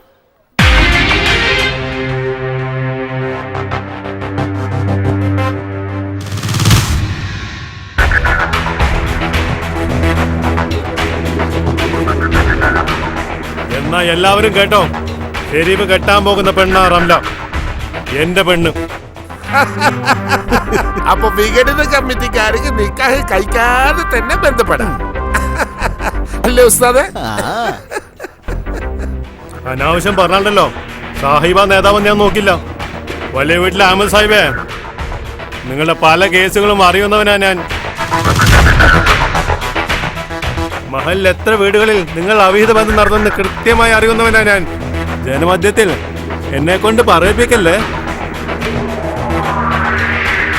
അതറിഞ്ഞാൽ ഇത്രയും കാലം നിങ്ങൾക്ക് വേണ്ടി ചിന്താഭവിച്ച കൈകൾ നിങ്ങളുടെ മുഖത്ത് വന്ന് പതിയും. ഇത്രയും കാലം കൊണ്ട് നിങ്ങളുണ്ടാക്കിയ മഹലിലും പാർട്ടിയിലുമുള്ള ലീഡർഷിപ്പ് ഉണ്ടല്ലോ, നനന്ന തുണി പോലെയാവും അഹമ്മദ് സാഹിബേ.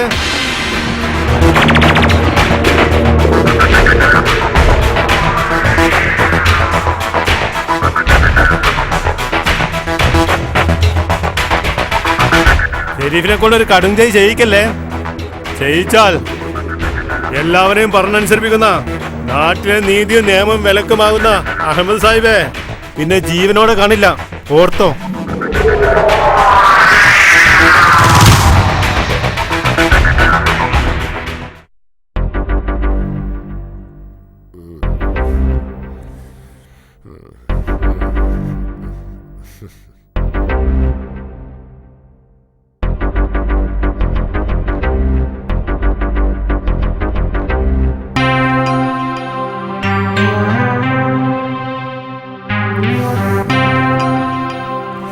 സ്വന്തം മോളെ നേരാവണ്ണം നിനക്ക് നോക്കാൻ കഴിയുന്നില്ലെങ്കിൽ മറ്റുള്ളവരെ പറഞ്ഞിട്ട് എന്താ കാര്യം? കരീമിന് തോന്നുന്നുണ്ടോ ആ ഷെരീഫ് നിന്റെ മോളെ നിക്കാഹ് കഴിക്കുന്നു? അവന്റെ ബാപ്പ ബീരാനാജി അതിന് സമ്മതിക്കൂ? ഷെരീഫ് ഏതാ മോൻ? എനിക്കറിയില്ലേ. വെറുതെയാണോ നിന്റെ പൊട്ട മോനെ അവൻ കൂടെ കൂട്ടിയത്? എന്നിട്ട് പണിയില്ലാത്തൊരു വിഷയം കൊടുത്ത് ഗൾഫിലേക്ക് അയച്ച് അവന്റെ ശല്യം ഒഴിവാക്കി. ഇനി ഷെരീഫ് ജീവിച്ചിരിക്കുന്ന കാലം നിന്റെ മോളെ ആരെങ്കിലും കല്യാണം കഴിക്കോ? അതാ ഞാൻ പറഞ്ഞത്, അവനെ കൊന്നു കളയണമെന്ന്. എന്നാലും കൊല്ലാന്നൊക്കെ പറഞ്ഞാല്? കൊല്ലാന്ന് പറഞ്ഞാ കൊല്ല് തന്നെ. നീ ബയല് കുറെ കേട്ടിട്ടില്ലേ? മുനാഫിക്കിനെ കൊന്ന സ്വർഗത്തിൽ പോവാൻ കഴിയുന്നു. ഷെരീഫ് മുനാഫിക്ക, മുസ്ലിം വേഷം കെട്ടിയ മുനാഫിക്ക്, നിന്റെ മകളെ മാനം കവർന്ന മുനാഫിക്ക്. ഒന്നും പേടിക്കണ്ട. മുന്നിൽ ഒരു പോത്താണെന്ന് കരുതി ഒരൊറ്റ വെട്ട്. ഒരു ധൈര്യത്തിന് വേണമെങ്കിൽ സാധിക്കണേ കൂട്ടിക്കോ. മറ്റു കാര്യങ്ങളൊക്കെ ഞാൻ നോക്കിക്കോളാം. റംലയുടെ കല്യാണക്കാരിയാണ്.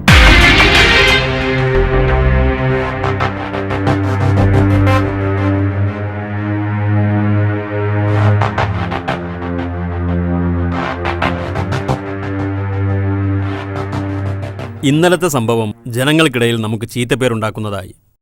നമ്മെ അടിക്കാൻ കാത്തിരിക്കുന്നവർക്ക് നാം തന്നെ വടി കൊടുത്തു. ഇസ്ലാമിൽ സ്ത്രീ പുരുഷ ബന്ധം പവിത്രമായിരിക്കണം. വിവാഹപൂർവമായ യാതൊരു ബന്ധത്തെയും ഇസ്ലാം അംഗീകരിക്കുന്നില്ല. ആ വഴിയിലുള്ള യാതൊരു ചലനവും നമ്മിൽ നിന്നുണ്ടാവുകയും ചെയ്യരുത്. ഷെരീഫിന്റെ ഭാഗത്തു നിന്നും ഇങ്ങനെയൊക്കെ ഉണ്ടായി എന്നല്ല ഈ പറഞ്ഞതിനർത്ഥം.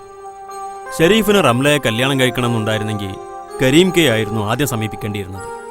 അല്ലെങ്കിൽ ജസ്റ്റ് ഞങ്ങളോടൊന്ന് പറഞ്ഞുകൂടായിരുന്നു. അല്ലാതെ റോഡിൽ വെച്ച് വിളിച്ച് പറയരുതായിരുന്നു. അപ്പോഴത്തെ പ്രഷറിൽ അങ്ങനെ പറഞ്ഞു പോയി. ഒരു കാര്യം കൂടി, വിവാഹിതരാകുന്നത് വരെ ഇനി ഷെരീഫും റംലയും തമ്മിൽ കാണുകയോ സംസാരിക്കുകയോ ചെയ്യരുത്. അതുപോലെ ഷെരീഫിനെ തൽക്കാലം സെക്രട്ടറി സ്ഥാനത്ത് നിന്നും മാറ്റി നിർത്തണമെന്നാണ് എൻ്റെ അഭിപ്രായം. ഇതിപ്പോ വലിയൊരു ശിക്ഷയല്ല മാഷേ. ഏയ്, ഇതൊരു ശിക്ഷയല്ല, മുൻകരുതലാണ്. നാട്ടിലെ ഉത്തരവാദപ്പെട്ടവരുടെ മുമ്പിൽ വെച്ചാണ് ഷെരീഫ് ഇത് പറഞ്ഞത് എന്നത് കൂടി നമ്മൾ ഓർക്കണം.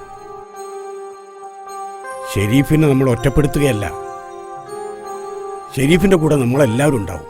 മഹല്ല് കമ്മിറ്റിയുടെ അധാർമിക പ്രവർത്തനങ്ങൾ മനമെടുത്ത് മഹല്ല് സെക്രട്ടറി സ്ഥാനം രാജിവെച്ച് മഹല്ല് ഇസ്ലാമി ചൈതന്യം സൃഷ്ടിക്കുന്ന ഹംസമാഷ്ക്കും മഹലിനെ ശുദ്ധീകരിക്കാൻ വേണ്ടി രാപ്പകലില്ലാതെ കഠിനാധ്വാനം ചെയ്യുന്ന സലീം ഡോക്ടർക്കും എന്നെക്കൊണ്ടുണ്ടായത് വലിയ ചീത്തപ്പേരാണ്.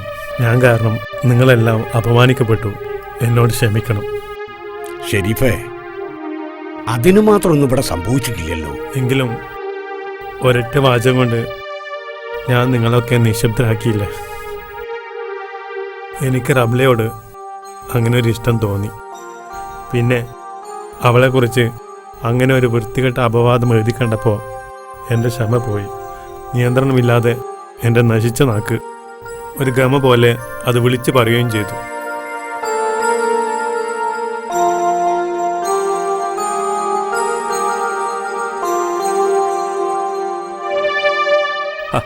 എന്താ ഷെരീഫിനെ കുറിച്ച് നമ്മുടെ നാട്ടിലൊക്കെ ഒരു സംസാരമുണ്ട്, കണ്ണീരിലലിയാത്തവനെന്ന്.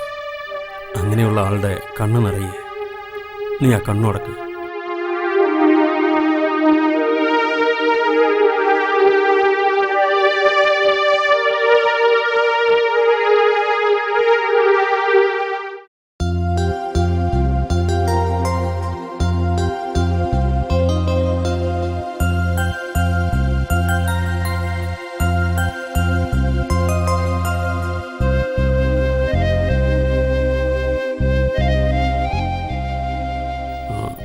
റംല, ഉപ്പയോട് പറ, ഇന്ന് വൈകുന്നേരം 2 ഗസ്റ്റുകളുണ്ട്, ഞാനും ഷെരീഫും.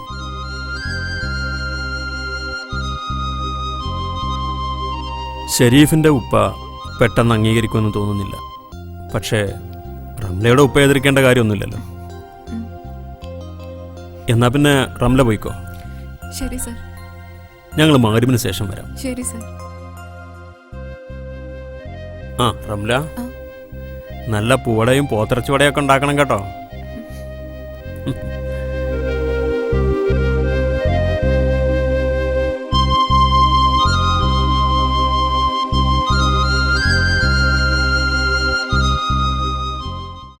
മോനെ, എന്തൊക്കെയാ മോനെ നിന്നെ പറ്റി ഈ കേക്കണതൊക്കെ? നീ വീണ്ടും അങ്ങാടിയിൽ വെച്ച് അടി ഉണ്ടാക്കിയെന്നോ? സെലീൻ ഡോക്ടറും കൂട്ടറും നിന്നെ അവരുടെ കൂട്ടത്തുനിന്ന് ഒഴിവാക്കിയെന്നൊക്കെ.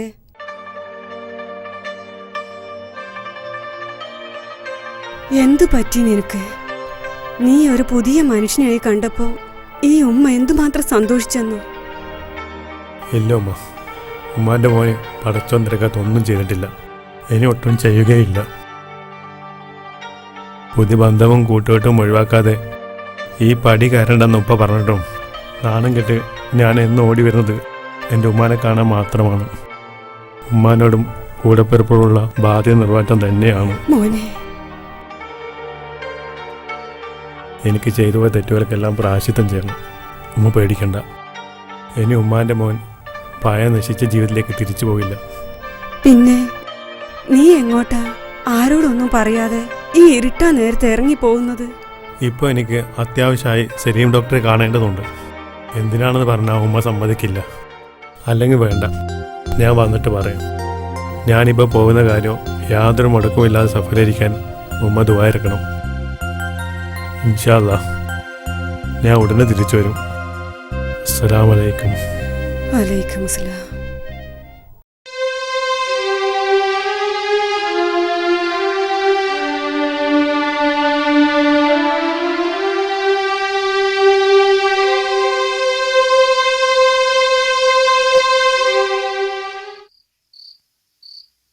അല്ല, സലീം ഡോക്ടർ പള്ളിയിലുണ്ടായിരുന്നോ? ഉണ്ടായിരുന്നു. ഇപ്പോഴാ അതിലെങ്ങോട്ട് പോയത്?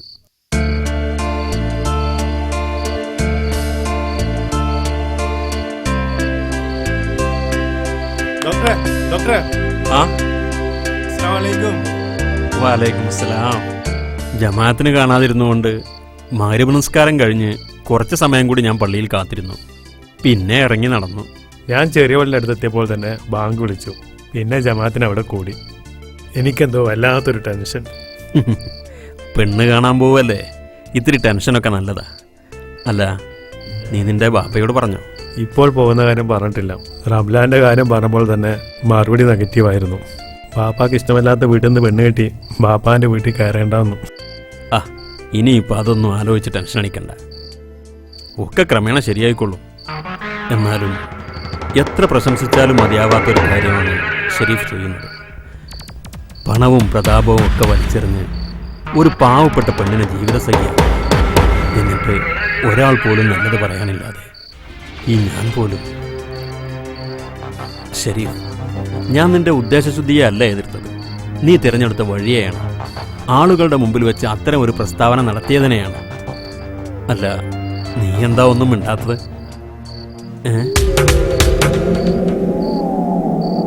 ഷെരീഫ്, ഷെരീഫ്,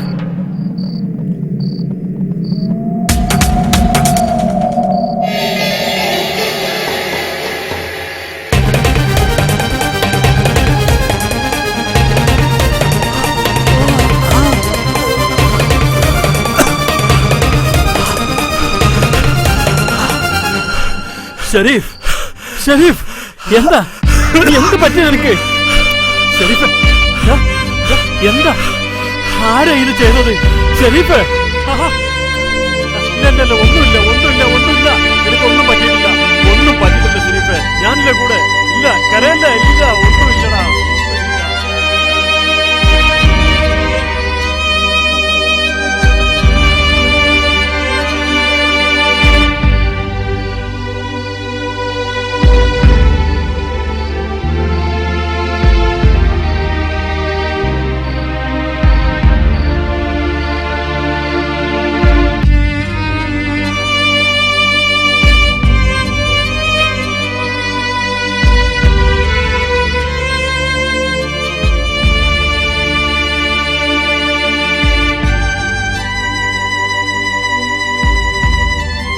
സംഭവം നടന്ന ദിവസം നിങ്ങൾ ഷെരീഫുമായി കൂടിക്കാഴ്ച നടത്തിയിരുന്നോ? അതെ. എവിടെ വെച്ച്? എൻ്റെ ക്ലിനിക്കിൽ വെച്ച്. എന്തായിരുന്നു സംസാര വിഷയം? പ്രത്യേകിച്ചൊന്നുമില്ല. രോഗികൾ പുറത്ത് കാത്തു നിൽക്കുമ്പോൾ പ്രത്യേകിച്ചൊന്നും സംസാരിക്കാനില്ലാതെ ഷെരീഫിന്റെ മൊബൈൽ ഫോണിൽ വിളിച്ച് നിങ്ങൾ ഷെരീഫിനോട് ക്ലിനിക്കിലേക്ക് വരാൻ പറഞ്ഞ എന്തിനായിരുന്നു? അത് ഷെരീഫിനെയും റംലയെയും കുറിച്ച് പ്രചരിച്ച അപവാദങ്ങളെക്കുറിച്ച് സംസാരിക്കാൻ. എന്ന് പറഞ്ഞാൽ ഷെരീഫ് റംലയെ ലൈംഗികമായി പീഡിപ്പിച്ചിരുന്നോ? ഇല്ല, ഒരിക്കലുമില്ല. അവർ തമ്മിൽ മറ്റു വല്ലതും, ഈ സിനിമയിലേക്ക് കാണുന്നത് പോലെ? അങ്ങനെ ഒന്നും ഉണ്ടായിട്ടില്ല. അവർ തമ്മിൽ ഇഷ്ടമായിരുന്നു എന്ന് മാത്രം. യെസ് യുവർ ഓണർ, അതാണ് ഞാൻ സൂചിപ്പിച്ചത്. ഷെരീഫിന്റെ വളർച്ചയിലും സൗഹൃദത്തിലുമുള്ള അസൂയ, പ്രത്യേകിച്ച് റംലയോടുള്ള അദ്ദേഹത്തിന്റെ ഇഷ്ടത്തിൽ. റംല ഒരു സുന്ദരിയും അവിവാഹിതയുമാണ് സാർ. Objection your honour. സമൂഹത്തിൽ മാന്യതയുള്ള എന്റെ കക്ഷിയെക്കുറിച്ച് എന്റെ സുഹൃത്ത് ഭാവനാ കഥകൾ മെനയുകയാണ്. Objection overruled. You can proceed. Thanks your honour. അതുപോലെ ഷെരീഫിന്റെ ഉമ്മയുടെ മൊഴി വളരെ പ്രധാനപ്പെട്ടതാണ്. സംഭവ ദിവസം വൈകുന്നേരം 6 മണിക്കും 6:15 ഇടയ്ക്ക് ഷെരീഫ് വീട്ടിൽ നിന്നിറങ്ങുന്നു. എനിക്ക് ഡോക്ടർ സലീമിനെ കാണേണ്ട ആവശ്യമുണ്ടെന്നും കാര്യമറിഞ്ഞാൽ ഉമ്മ സമ്മതിക്കില്ലെന്നും എനിക്ക് വേണ്ടി പ്രാർത്ഥിക്കണമെന്നും ഉമ്മയോട് പറഞ്ഞാണ് ഷെരീഫ് വീട്ടിൽ നിന്നിറങ്ങുന്നത്. സന്ധ്യാപ്രാർത്ഥനയ്ക്ക് പള്ളിയിലെത്തുന്ന സലീമിനെ ഷെരീഫ് അന്വേഷിച്ച് നടന്നതിന് സാക്ഷിയുണ്ട്. ഇസ്സത്ത് നഗർ മഹല്ല് ജുമാ മസ്ജിദ് ഇമാം പരീക്കുട്ടി മൗലവിയെ വിസ്തരിക്കാൻ അനുവാദം തരണമെന്ന് ബഹുമാനപ്പെട്ട കോടതിയോട് താഴ്മയോടുകൂടി അപേക്ഷിക്കുന്നു. പരീക്കുട്ടി മൗലവി, പരീക്കുട്ടി മൗലവി, പരീക്കുട്ടി മൗലവി. ഷെരീഫ് കൊല്ലപ്പെട്ട ദിവസം സന്ധ്യാപ്രാർത്ഥനയ്ക്ക് താങ്കൾ പള്ളിയിലുണ്ടായിരുന്നോ? അതെ, ഞാനാണ് നിസ്കാരത്തിന് നേതൃത്വം നൽകിയത്. അന്ന് അവിടെ നമസ്കരിക്കാൻ സലീം ഡോക്ടർ വന്നിരുന്നോ? വന്നിരുന്നു.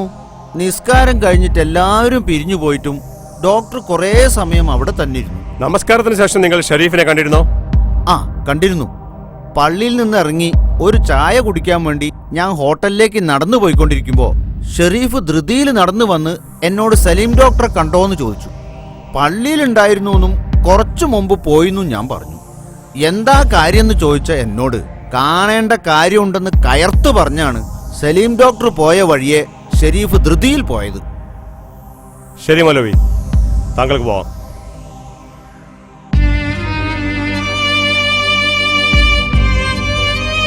Yes your owner. എപ്പോഴും വളരെ സൗമ്യനായി കാണാറുള്ള ഷെരീഫ് എല്ലാവരും ബഹുമാനിക്കുന്ന പള്ളി ഇമാമിനോട് പോലും വളരെ കയർത്ത് സംസാരിച്ചാണ് നമസ്കരിക്കാൻ പോലും നിൽക്കാതെ സലീം ഡോക്ടർ പോയ വഴിയെ നടന്നുപോയത്.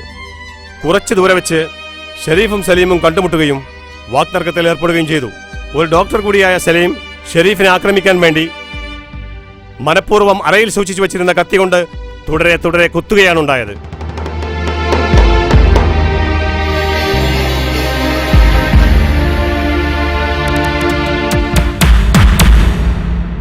മരണപ്പെട്ട ഷെരീഫിന്റെ അടിവയറ്റിൽ കാണുന്ന ആഴത്തിലുള്ള 2 കുത്തുകൾ അബദ്ധത്തിൽ സംഭവിച്ചതല്ലെന്നും കൊലപ്പെടുത്താൻ വേണ്ടി കരുതിക്കൂട്ടി ചെയ്തതാണെന്നും വ്യക്തമാകുന്നു.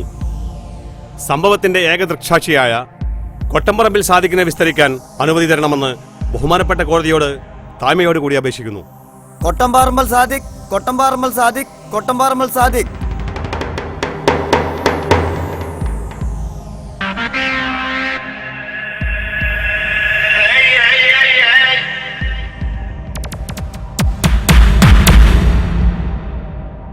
സംഭവ ദിവസം സാദിഖ് കൊല്ലപ്പെട്ട ഷെരീഫിനെയും സലീം ഡോക്ടറെയും കണ്ടിരുന്നോ? കണ്ടിരുന്നു സർ. എവിടെ വെച്ച്?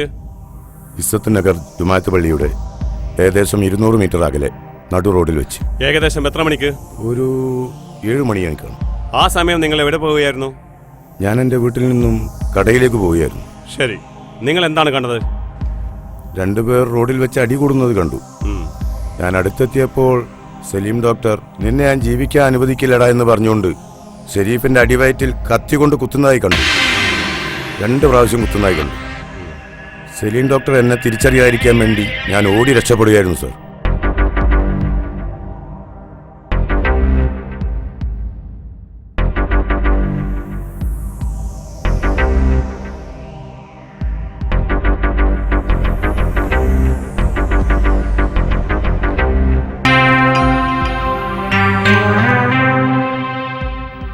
ഇസ്സത്ത് നഗർ ഷെരീഫ് വധക്കേസിൽ പ്രഥമദൃഷ്ട്യാ കുറ്റക്കാരനാണെന്ന് കണ്ടെത്തിയ ഡോക്ടർ സലീമിനെ 14 ദിവസം റിമാൻഡിൽ വയ്ക്കാൻ ഈ കോടതി ഉത്തരവിടുന്നു.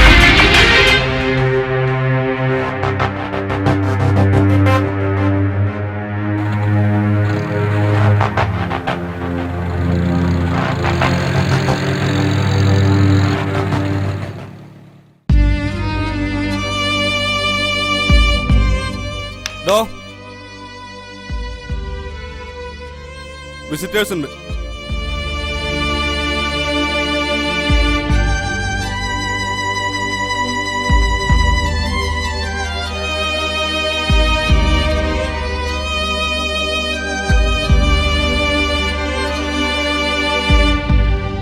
അസ്സലാമു അലൈക്കും. വാലൈക്കും അസ്സലാം. എന്തൊക്കെയാ നാട്ടിലെ വിശേഷങ്ങൾ? ഉമ്മയും ജസിയും മോനൊക്കെ? അവർക്കൊക്കെ സുഖമാണ്. ഞാൻ ഇന്നലെ പോയിരുന്നു. ക്ലിനിക്ക് തൽക്കാലം അടച്ചിട്ടിരിക്കുകയാണ്. റംല ഇതുവരെ വന്നില്ല. അവളെ കാണാനും പറ്റിയിട്ടില്ല. നീ തളരരുത്. മഹാന്മാരായ എത്രയോ സാദാത്തുകൾ ജയിലറയിൽ അകപ്പെട്ടിട്ടുണ്ട്. ഇതൊക്കെ പടച്ചോന്റെ പരീക്ഷണമാണ്. ഒരു നാൾ സത്യം പുറത്തു വരും. പ്രാർത്ഥിക്കുക. പേടിക്കാനൊന്നുമില്ല. നമുക്ക് അപ്പീൽ പോകാം. സത്യം പറഞ്ഞതാ വിനയായത്. ക്ലിനിക്കിൽ വെച്ച് അങ്ങനെ ഒരു മീറ്റിംഗ് നടന്ന കാര്യം പറയണ്ടായിരുന്നു. ആ സാദിഖ് അവനൊരു പ്രൊഫഷണൽ സാക്ഷിയാ. അവനിൽ നിന്നും സത്യം പുറത്തു വരാൻ കുറച്ച് ബുദ്ധിമുട്ടാ. ആ നമുക്ക് നോക്കാം. എന്നാ പിന്നെ ഞങ്ങൾ ഇറങ്ങട്ടെ. പോകാം. ഞങ്ങളെല്ലാവരും പ്രാർത്ഥിക്കുന്നുണ്ട്. മനസ്സ് പതറരുത്. എന്നാ അസ്സലാമു അലൈക്കും. വലൈക്കും അസ്സലാം.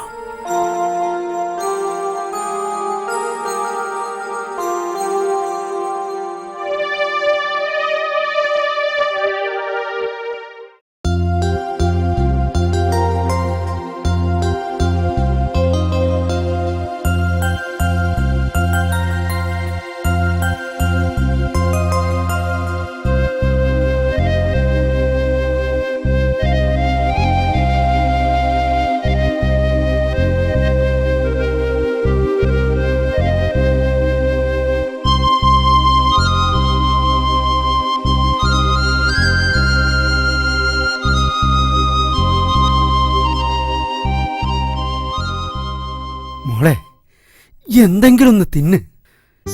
ഇങ്ങനെ പട്ടിണി കിടന്ന ഈ മരിച്ചോ? മരിച്ചോട്ടെ. നിങ്ങളെ മകളായി ജീവിക്കുന്നതിലും നല്ല മരിക്കുന്നതാ. മോളെ, സ്വന്തം മകളെ പൊന്നും പണവും ഒന്നും ആവശ്യപ്പെടാതെ കല്യാണം കഴിക്കാൻ തയ്യാറായ ഒരു മനുഷ്യനെ കൊന്ന ഹേഗുപ്പ ഈ ലോകത്ത് നിങ്ങൾ മാത്രം.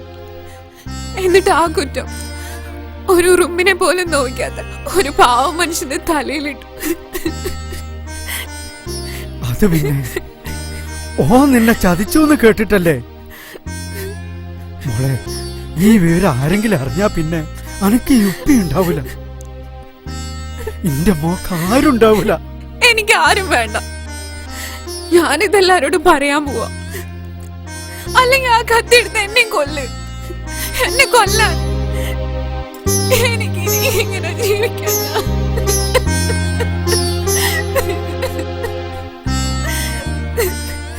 എന്താ ജസീല ഇത്? നീയല്ലേ ഉമ്മയെ സമാധാനിപ്പിക്കേണ്ടത്? നീ തന്നെ എങ്ങനെയായാലോ?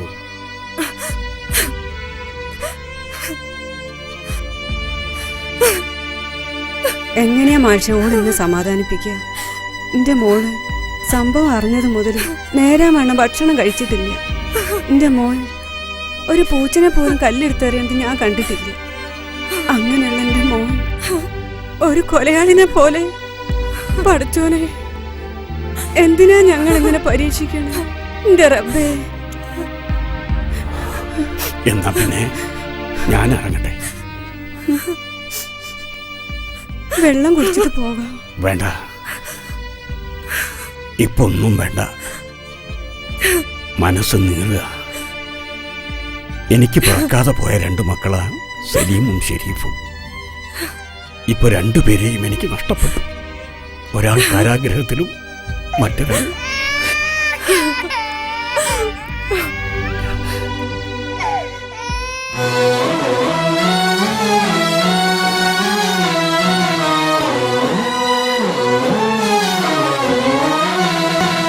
ഹസ്ബി റബ്ബി ജല്ലല്ലാഹ് മാ ഫീ ഖൽബി ഗൈറുല്ലാഹ് നൂർ മുഹമ്മദ് സ്വല്ലല്ലാഹു ലാ ഇലാഹ ഇല്ലല്ലാഹ്.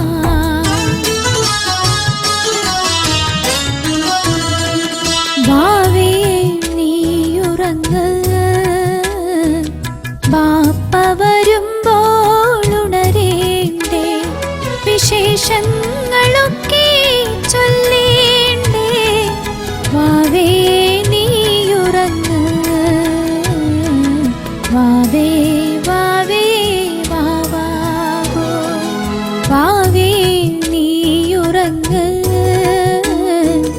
ബാപ്പ വരുമ്പോൾ ഉണരേണ്ടേ.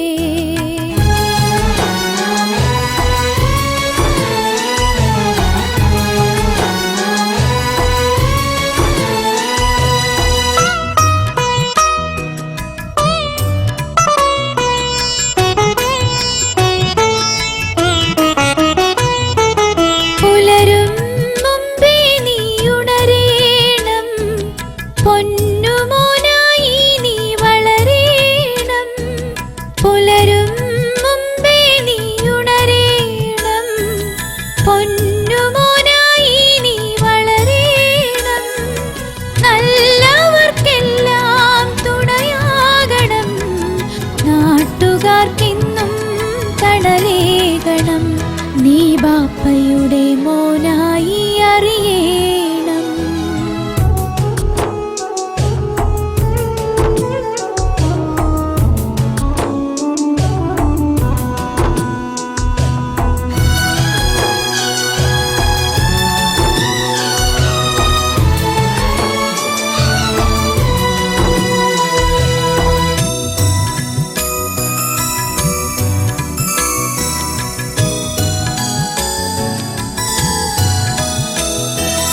പിറന്നാൾ പിറന്നു പെരുന്നാൾ മറഞ്ഞു ബാപ്പ മാത്രം വന്നില്ല. പിറന്നാൾ പിറന്നു പെരുന്നാൾ മറഞ്ഞു ബാപ്പ മാത്രം വന്നില്ല. പള്ളിയൊഴിഞ്ഞു പാർക്ക് നിറഞ്ഞു ബാപ്പയെ മാത്രം കണ്ടില്ല.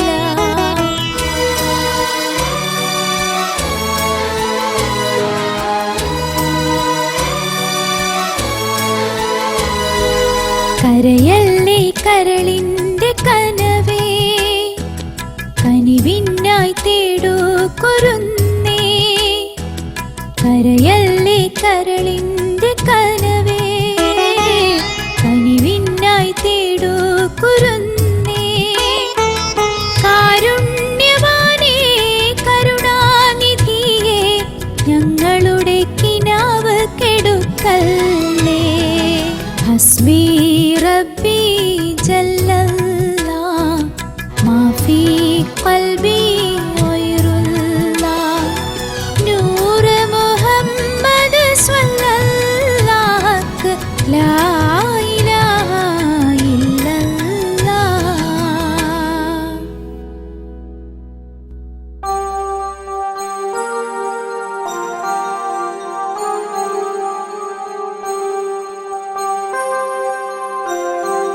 ഖദീജോ, നമുക്ക് പോണ്ടേ? 10 മണിക്ക് മുമ്പ് കോടതിയിലെത്തണം. അനക്ക് കുടിക്കാൻ എന്തെങ്കിലും എടുക്കണോ? ഒന്നും വേണ്ട. മോളെവിടെ? ജെസിയേ. ഓള് വരുന്നില്ല എന്നാ പറയണത്. അതെന്തേ? ഓൾ അവിടെ കരഞ്ഞിരിക്കുക.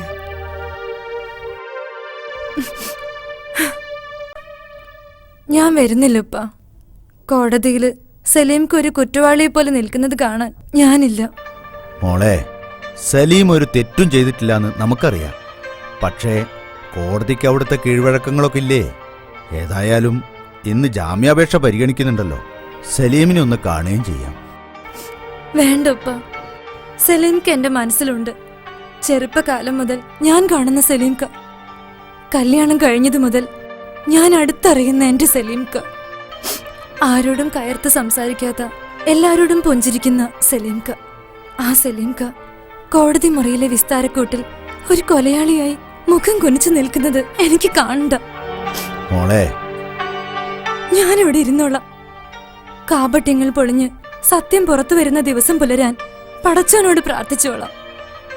എന്റെ സലീംക്കയ്ക്ക് വേണ്ടി ഇപ്പോ ഞാൻ ചെയ്യേണ്ട പ്രധാന കാര്യം ആ പ്രാർത്ഥനയാണിപ്പ. സത്യം പുറത്തു വരാനുള്ള പ്രാർത്ഥന. കോടതിക്ക് സലീംക്കയുടെ നിരപരാധിത്വം ബോധ്യമാവാനുള്ള പ്രാർത്ഥന. ഞാൻ ഇവിടെ ഇരുന്ന് പ്രാർത്ഥിച്ചോളാം.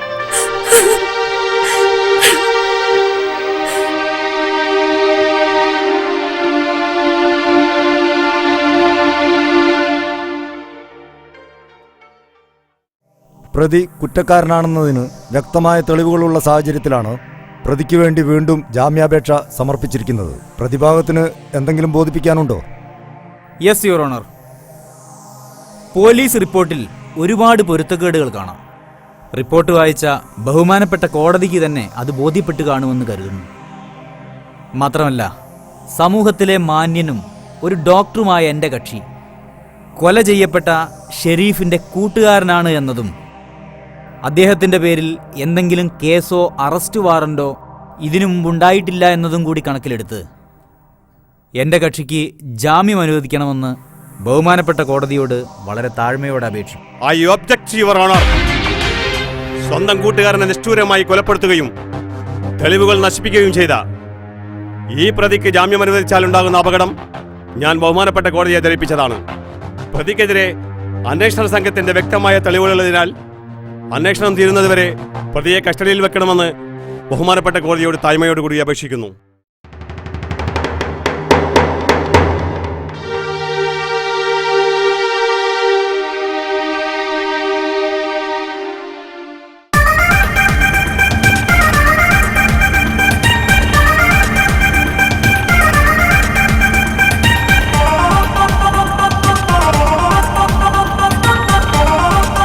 പ്രാഥമിക അന്വേഷണത്തിൽ പ്രതി കുറ്റക്കാരനാണെന്ന് കണ്ടെത്തിയതിനാലും പ്രതിക്ക് ജാമ്യം അനുവദിച്ചാൽ അത് അന്വേഷണത്തെ ബാധിക്കുമെന്ന പോലീസ് ഇൻസ്പെക്ടറുടെ മൊഴിയും കണക്കിലെടുത്ത് പ്രതിയുടെ ജാമ്യാപേക്ഷ. ബഹുമാനപ്പെട്ട കോടതിയോട് എനിക്ക് ചില കാര്യങ്ങൾ ബോധിപ്പിക്കാനുണ്ട്. നിങ്ങൾ ആരാണ്?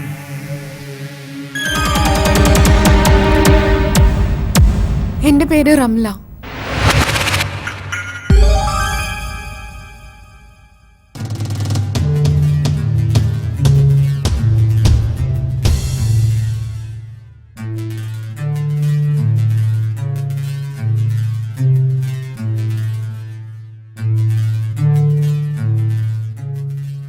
കൊല്ലപ്പെട്ട ഷെരീഫ് എന്നെ വിവാഹം കഴിക്കാൻ തീരുമാനിച്ചതാണ്. എന്റെ ഉപ്പയുമായി ആ കാര്യം സംസാരിക്കാൻ എന്റെ വീട്ടിലേക്ക് വരുന്ന വഴിക്കാണ് ഷെരീഫ് കൊല്ലപ്പെട്ടത്. പുതിയ കഥകൾ മെനയാൻ നിങ്ങൾ ആരോട് അനുവാദം ചോദിച്ചിട്ടാണ് കോടതിയിൽ കയറിയത്? ബഹുമാനപ്പെട്ട കോടതി എന്നോട് ക്ഷമിക്കണം. കോടതിയിലെ ഫോർമാലിറ്റീസ് ഒന്നും അറിയാത്ത ഒരു സാധാരണക്കാരിയാണ് ഞാൻ. പക്ഷെ ഈ കേസിലെ യഥാർത്ഥ പ്രതികളെ എനിക്കറിയാം.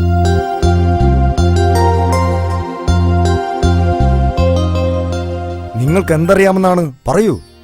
അന്ന് സന്ധ്യ കഴിഞ്ഞ് സലീം ഡോക്ടറും ഷെരീഫും എന്റെ വീട്ടിലേക്ക് വരുമെന്ന് പറഞ്ഞതിനാൽ പലഹാരങ്ങൾ ഉണ്ടാക്കി ഞാൻ അവരെ കാത്തിരിക്കുകയായിരുന്നു.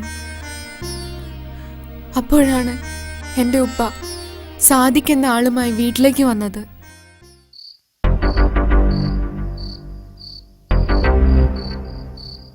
റംല, റംല, ഇവിടെ നിന്നോ, ഞാൻ കുപ്പായം മാറ്റി വരാം. റംല,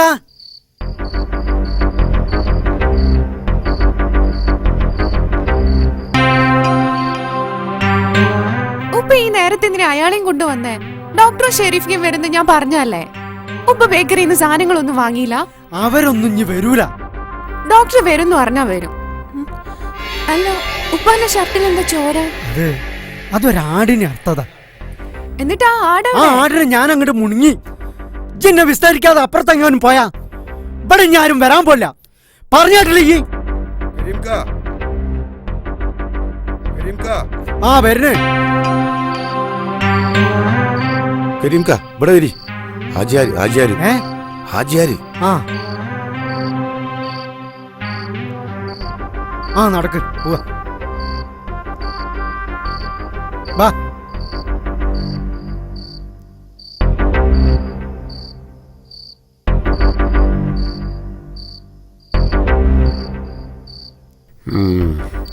അവന്റെ കാറ്റ് പോയി.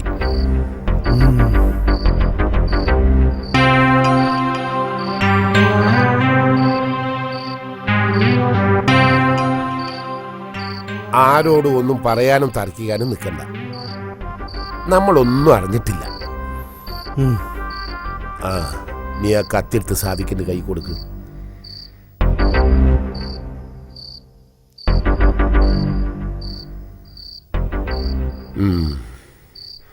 സാദിഖേ, വന്ന് വണ്ടി കയറ്.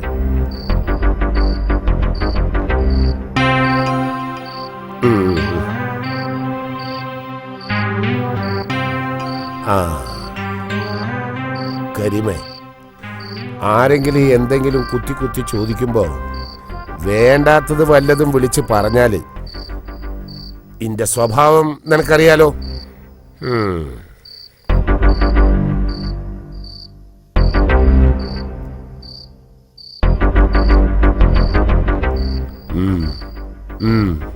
വെച്ചോ.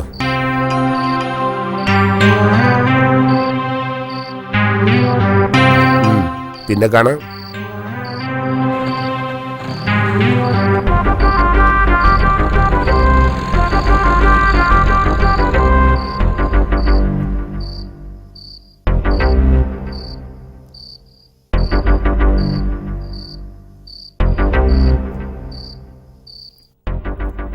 മോളെ, ഈ പണം അൾമാറിക്ക് വെച്ചാ. ഉപ്പ പോത്തിനെ ആടിനെ മാത്രല്ല മനുഷ്യനെയും കൊല്ലാൻ തുടങ്ങിയില്ലേ? ഈ പണം കൊലയ്ക്ക് കൂട്ടുന്നേനോ അതോ കൊന്നേനോ? മോളെ പറ, നിങ്ങൾ ആരെ കൊന്നേ?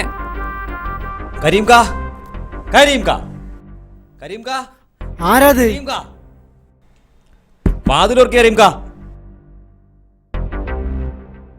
എന്താടാ? നമ്മളെ ബീരാങ്ങാജീന്റെ ഷെരീഫ് ഖാനെ ആരാ കുത്തി മരിച്ചെന്നാ കേക്കണ്.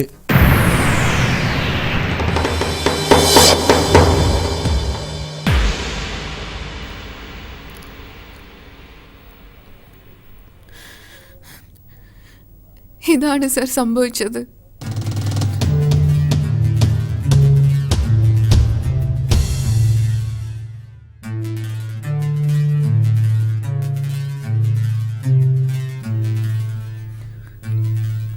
അല്ലാതെ ഇവിടെ പറഞ്ഞു പ്രചരിപ്പിച്ച പോലെ സലീം ഡോക്ടറും ഷെരീഫും തമ്മിൽ യാതൊരുവിധ പിണക്കമോ പ്രശ്നങ്ങളോ ഒന്നും തന്നെ ഇല്ല. അവർ സ്വന്തം കൂടപ്പിറപ്പുകളെ പോലെയാണ് കഴിഞ്ഞിരുന്നത്.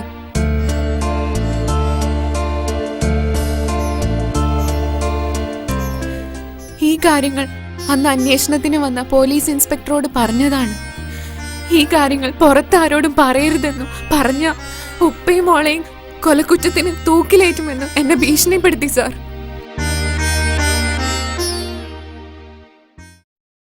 കൊല ചെയ്യപ്പെട്ട ഷെരീഫുമായും പ്രതി എന്ന് ആരോപിക്കപ്പെടുന്ന ഡോക്ടർ സലീമുമായും നേരിട്ട് ബന്ധമുള്ള ആളെന്ന നിലയ്ക്ക് കുമാരി റംലയുടെ മൊഴി ഈ അന്വേഷണ റിപ്പോർട്ടിൽ ഉണ്ടാകേണ്ടതായിരുന്നു. എന്നാൽ എന്തുകൊണ്ടോ അതുണ്ടായില്ല. റംലയുടെ ഈ മൊഴി ഈ കേസിൽ ഒരു പ്രധാന വഴിത്തിരിവാണ്.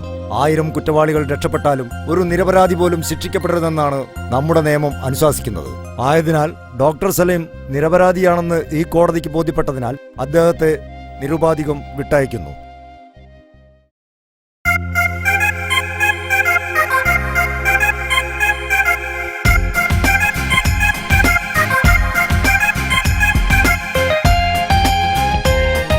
അതുപോലെ ഇന്ത്യൻ നീതിന്യായ വ്യവസ്ഥയ്ക്ക് സ്വന്തം പിതാവിനേക്കാൾ വില കൽപ്പിച്ച റംല എന്ന പെൺകുട്ടിയുടെ ധീരതയെ ഈ കോടതി പ്രശംസിക്കുന്നു.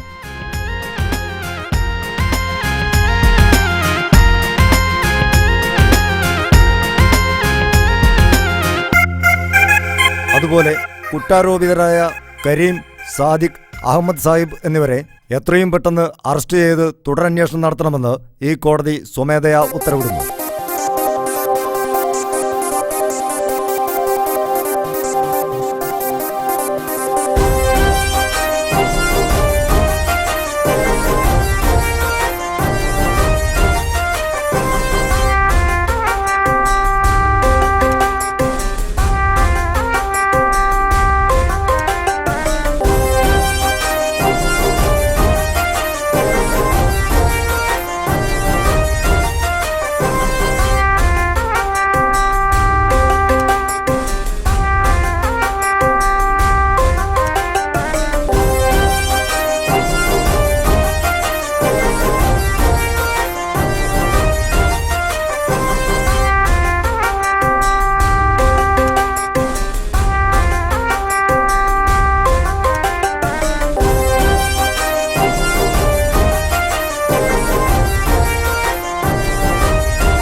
അസ്സലാമു അലൈക്കും.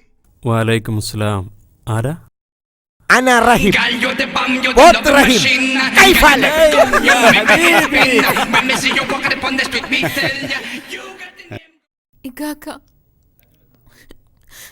കരയേണ്ട മോളെ, എല്ലാം അള്ളാഹുവിന്റെ വിധിയാ. അവൻ വിധിച്ചതുപോലെ എല്ലാം നടക്കും. അങ്ങനെ നടക്കൂ. ഉപ്പ് തിന്നവും വെള്ളം കുടിക്കും. അത് ഉപ്പയാണെങ്കിലും ഏത് ഉപ്പപ്പായാണെങ്കിലും.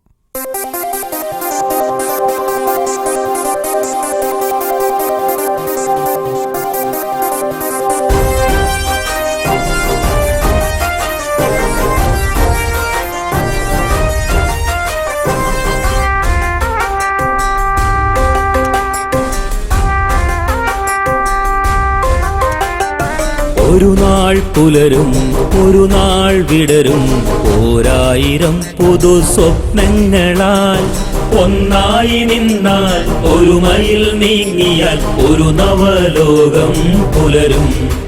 ഇവിടെ ഒരു നവലോകം പുലരും. ഒരു നാൾ പുലരും ഒരു നാൾ വിടരും ഓരായിരം പുതു സ്വപ്നങ്ങളാൽ ഒന്നായി നിന്നാൽ ഒരു മൈൽ നീങ്ങിയാൽ ഒരു നവലോകം പുലരും. ഇവിടെ ഒരു നവലോകം പുലരും. ഇവിടെ ഒരു നവലോകം